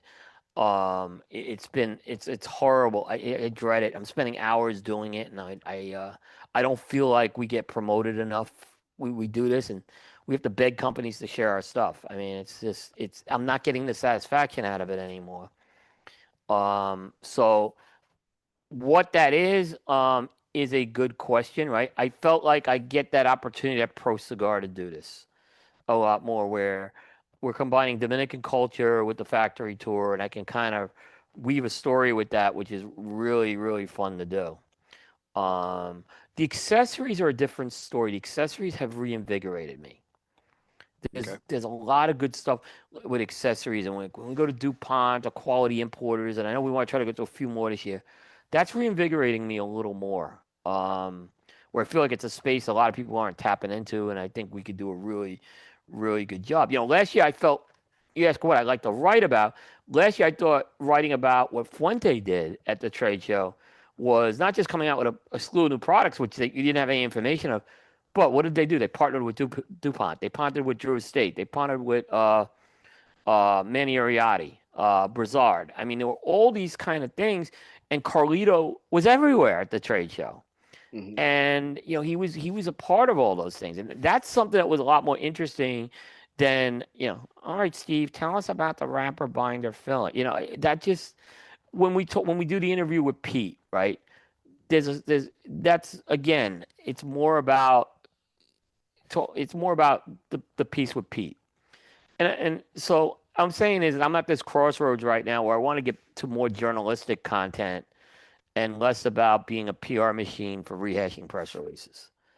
So that's kind of where I'm going. I have to get some Do you satisfaction of writing something, is do what you I'm think it's saying. also could it be argued that companies have kind of like hit this kind of rut in the road with product releases that they're still they haven't been innovative enough. Not that products aren't innovative, Yeah. but that the story's just not there and as much as it was before. Yeah. No, it is. It's definitely the case. But there's two frustrating things I'm dealing with right now on top of all this, right? Number one is some of the embargoes we're being subject to. So when the story's out there and someone's got a long embargo window, I don't really have a lot of motivation to even write about that anymore, right? It's out there already. What am I doing at that point? I'm putting Mhm. it in there for completeness of our coverage more than anything at that point, right? So, that's the first thing that, comes to mind with that is, the embargo piece is really good. And like I said, the second thing is if anyone in the media thinks that the retailers are not now have the up don't have the upper hand on this, they are not following the cigar media. Retailers are getting the majority of this information before we are. And so a lot of our audience is retailers. So I'm rehashing something they already know, right? So um, it's a problem. It's like I said, what am I? The question is like to quote Seth, guys, what am I doing at this point, right? What am I doing here? This is not exciting to do anymore. So it's kind of jaded me with the trade show this year, which is why I pushed for some of these other changes in addition to us being overworked. We did a lot of work last year, but there was a lot of things. It wasn't very satisfying to me, other than some of the great interviews that you guys did, which were great interviews. That wasn't. I don't know if that made sense, but it's just not. It's not fun anymore to do that. Gotcha.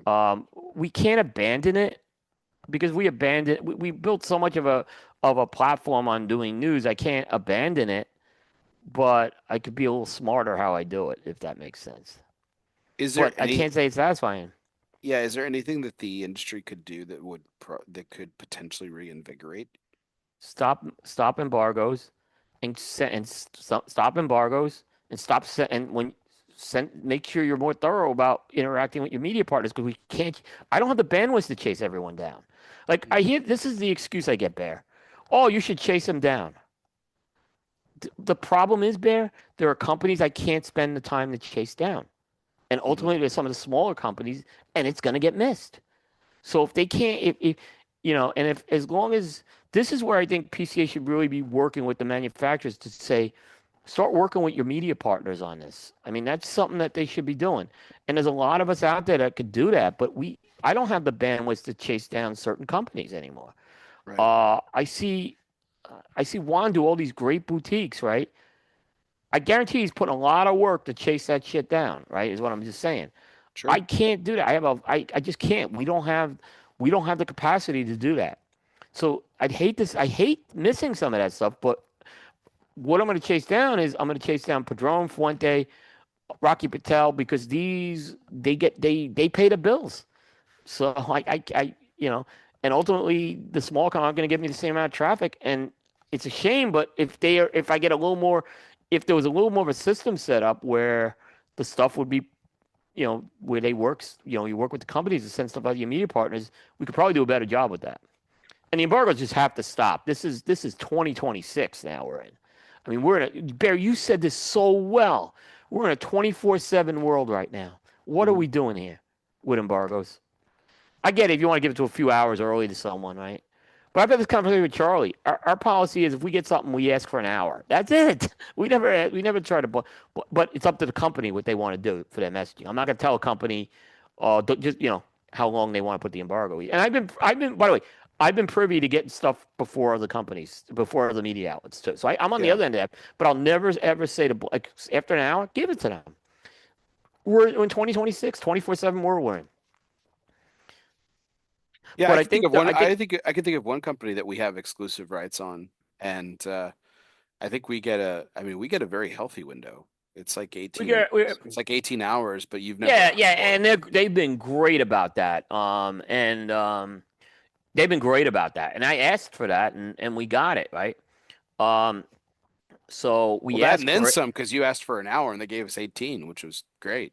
Yeah, yeah, and I don't ask for an hour is all I need. And there's been a few cases I've had this conversation with Charlie. I said an hour, and he agrees with me. I said if anyone's telling you that I'm blocking you, you got to let me know because I will not block you after an hour. Is what I said. So you got to let me know, is what I'm saying, because I don't want to do that. Um, in the end, if we get the stuff timely, uh, we could do a better job at it. But here's the other thing, Bear.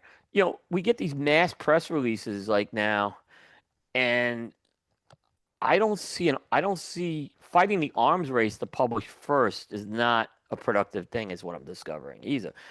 Again, because the retailers already know this stuff, right? The But PCA's getting this stuff, right? So, you've had that opinion for a long time, Coop, because like I was the I've tried chasing exclusives for you. mhm. And I've been doing that for a long time. And You have. You've done a great job. Yeah. and yeah, I'm not looking for the pat on the back, but you were just like it really doesn't matter. It's not, As long it as, yeah, has as to, long as, as long as it's right. Like that was a lesson that I learned that I had to learn because yeah.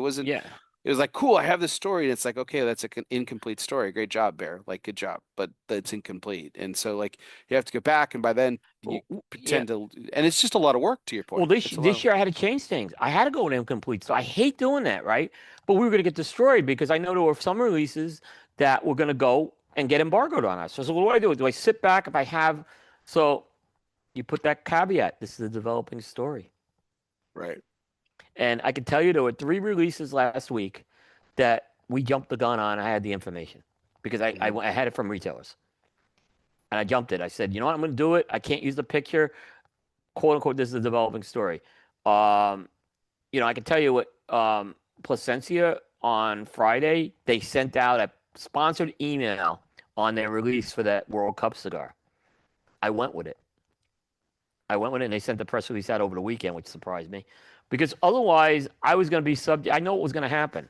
It was basically I'm going to be. I have information, and then what's going to happen? I'm going to have to wait. I'm going to have to sit through an embargo period, right? Hmm. Oh, and Bear, here's another hot take, right?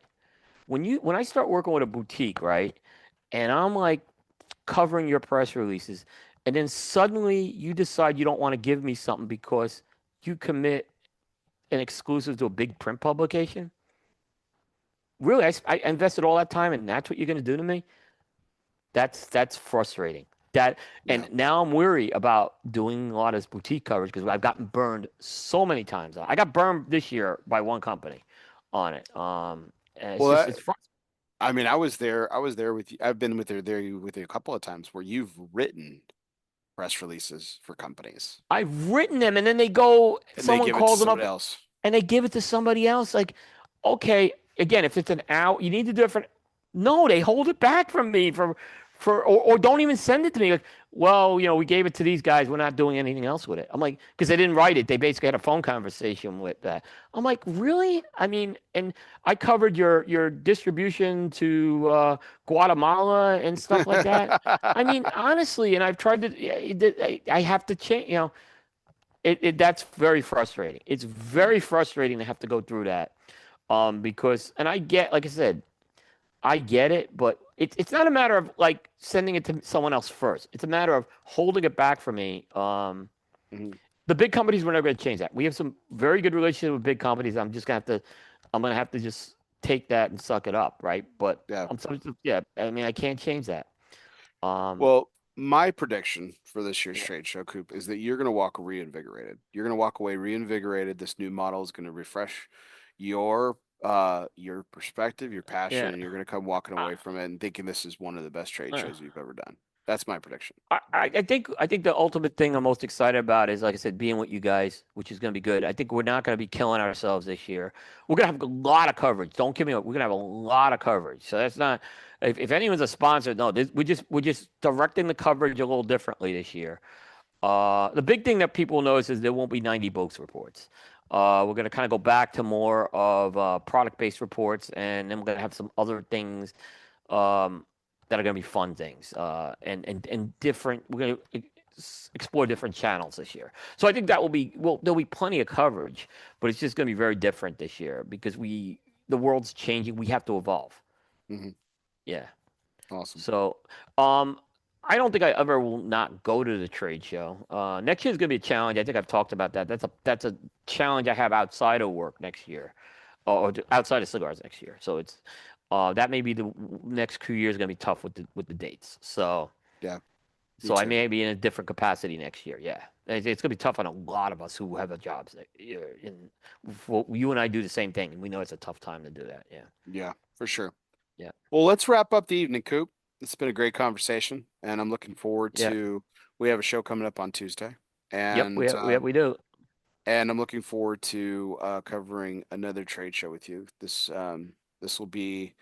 Um, I feel like Seventh. yeah, I feel like I've done this forever now. It's crazy. I'm We've coming up on seven. done no, it's the eighth. It's the Yeah, this eighth. is the Two eighth. guys. This is the eighth. Yeah. Wow. Yeah, I mean, I remember when you first walked into your trade show, and I kind of had you ride shotgun with me the first year, and after that, yeah, it's all changed. Now we have a full crew, and we have the best team out there. So we have one of the best teams out there. So I mean, it's gonna be really good this year. Yeah, the coverage is gonna be fantastic. So Yeah, yeah, you definitely want to tune in for it because of all the changes and stuff, the cool stuff, the new stuff that we're doing this year. I'm totally yeah, stoked for it. It's gonna be great. yeah. I think people like some of the new stuff we're doing. I think it's also us getting acclimated with the times, which is gonna be better. So, um, I think we're doing some unique things this year. So, and it's not that I'm trying to tease it. I always worry if we don't deliver it. So, um, but we talked a couple of things already. Yeah, we're not doing 90 boost reports this year. So, Yeah, yeah, be fun though. yeah. Regardless. So, all right, We this proved we could do it. We could prove we could do it. Yeah, exactly. The time yeah. has come. The Dunbarton Tobacco and Trust curveball segment. Fastballs or curveballs. Doesn't matter. Since the company's inception, Steve Sock has been knocking them out of the park. Count it up, guys. It's been 11 of them, 11 consecutive years. The consensus top three. Congratulations to our good friend Steve Saka, who will be the first to tell you that they're just cigars, but they're not just cigars, clearly. Mm, So, you so know. well, Coop, we talked a lot about your coalition eats, man. This is the new era Yeah. of Cigar Coop and how well it's done for you and how that's one of the hot takes you want to have answered. Is this something that really matters and has really penetrated the industry? Yeah. And so, but I have to ask, um, if you got an invite to the NRA show, by the way, that's not National Rifle Association, it's the National Restaurant Association trade show, which is basically the equivalent for food critics, for food media. It's a trade show where all the great minds of the food world, restaurant world, food critics alike, everything, they culminate and they get to see new creations, new technologies, new foods, new releases from restaurants, chains, big and small. It's a big deal. It's a big deal. So if you got the invite, Coop, I want to answer the first question for you. You're going, right? You get Yes. an invite to that? I may actually try to apply to it next year. Let me ask you this. Uh-huh. It's the same week as the PCA. Do you go to that over the PCA? No, I'm going to PCA as long as that's my primary thing. Um, should I don't ever envision Coalition Eats eclipsing PCA. I've always used Coalition Eats as a brand under Cigar Coop that, fits in like with pairings. So, the answer is unless PCA does something where I feel I'm not welcome anymore, and that's not the case, right? They have made us feel I may have some disagreements with them on certain things, but they have made us feel welcome. Josh has done great. No, Josh. I'm going. There's too many people that I've been loyal to on that, where I wouldn't put off the trade show on it. But usually the NRA shows in May, Yeah, which is why next year I'm thinking of doing it. But I don't have media credentials in that area yet, so I probably have to really put together some of my media credentials and do that. But the answer is I am looking at doing it. fantastic. Yeah. All right, everybody. Well, that was our show this evening, 360th take. Can't believe we've done 360 of these. It's fantastic. Coop, thank you so much for doing this. This was great. This was great. Hopefully, I didn't fly off the handle too much on some stuff tonight. I like when you fly off the candle, Coop. It's always good. Yeah, I mean, there's some frustrations. Don't get me wrong. Um, but again, if people think, I'd love for people to ride shotgun with me for a day and see some of the shit I go through, and you guys have seen it. So, For sure. but in general, listen, the industry's been very good to me. There's a lot of great people who have done incredible support. Sometimes I need to kind of have a conversation with them, and there's going to be a couple conversations this year. How well it works, we'll see. Sounds good. Yeah. Well, everybody, let's wrap it up here. Tonight's video broadcast was courtesy of our good friends at Foundation Cigar Company. Nick Melillo began his career in the cigar industry at the age of 18, working in a cigar shop, the Calabash Shop, in his home state of Connecticut. He went on to work for a well-known cigar company, Drew Estate. You probably heard of it, where he developed some of their most popular blends. In 2015, 11 years ago, he started Foundation Cigar Company to create unique and flavorful cigars that would appeal from everyone, from the novice to the most experienced smoker. Check out foundationscigars.com today, and they are our sponsors of our live video broadcast. They also sponsor our YouTube channel, where you can check us out later via video.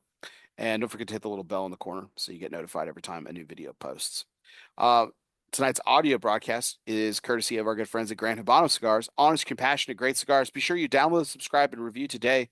Check us out on Apple Podcasts, Spotify, Google Play, Podbean, or wherever you listen to podcasts. Like I said, be sure you download, be sure you subscribe, and please review. I love those 5-star review, guys. Please keep them coming. We love it. But if you are going to give me a 1 or 2 star, please be constructive with your criticism. That's how we get better. Look, Exactly. I've only done 360 of these, Coop. It's not like I know what I'm doing, right? And we can always get better. I'm always for being better. So for the guy who told me, who said, "Hey, Barry, your audio levels suck," hopefully you're still listening, and hopefully you can hear me now. I try to talk Yeah. louder. But to the guy who gave me a 1-star review and left it blank, as I tell you every week, fuck you, man. I got nothing for you. It's not like you're listening anyway, so it's okay. This has been great. my good friend William Cooper, Thank for you. our guest for 360th Take. We'll see you on Tuesday for Cigar Coop Primetime Special Edition. Check out cigar-coop.com. That's cigar-coop.com for all the pre-show coverage that you want, including the big board, which is where everybody goes to find out It's been the latest updated. and greatest relations. It's been The updated. only one that does that. We're the only ones that do that, by the way. So yeah. Yeah, it's fantastic. Yep. All the great ideas flow through you. It's good. Check it out, cigar-coop.com, once again, for all your pre-show coverage. Current show coverage, as we'll be going there in 2 weeks, and we'll have some great stuff going on that week. And then, of course, post-show coverage as well. My name is Barry Duplessis. I'm live from the Alec Bradley Lone Star Studio of Azle, Texas. He's William Cooper. Guess what, everybody? Ha-ha! We'll see you next time. Take care.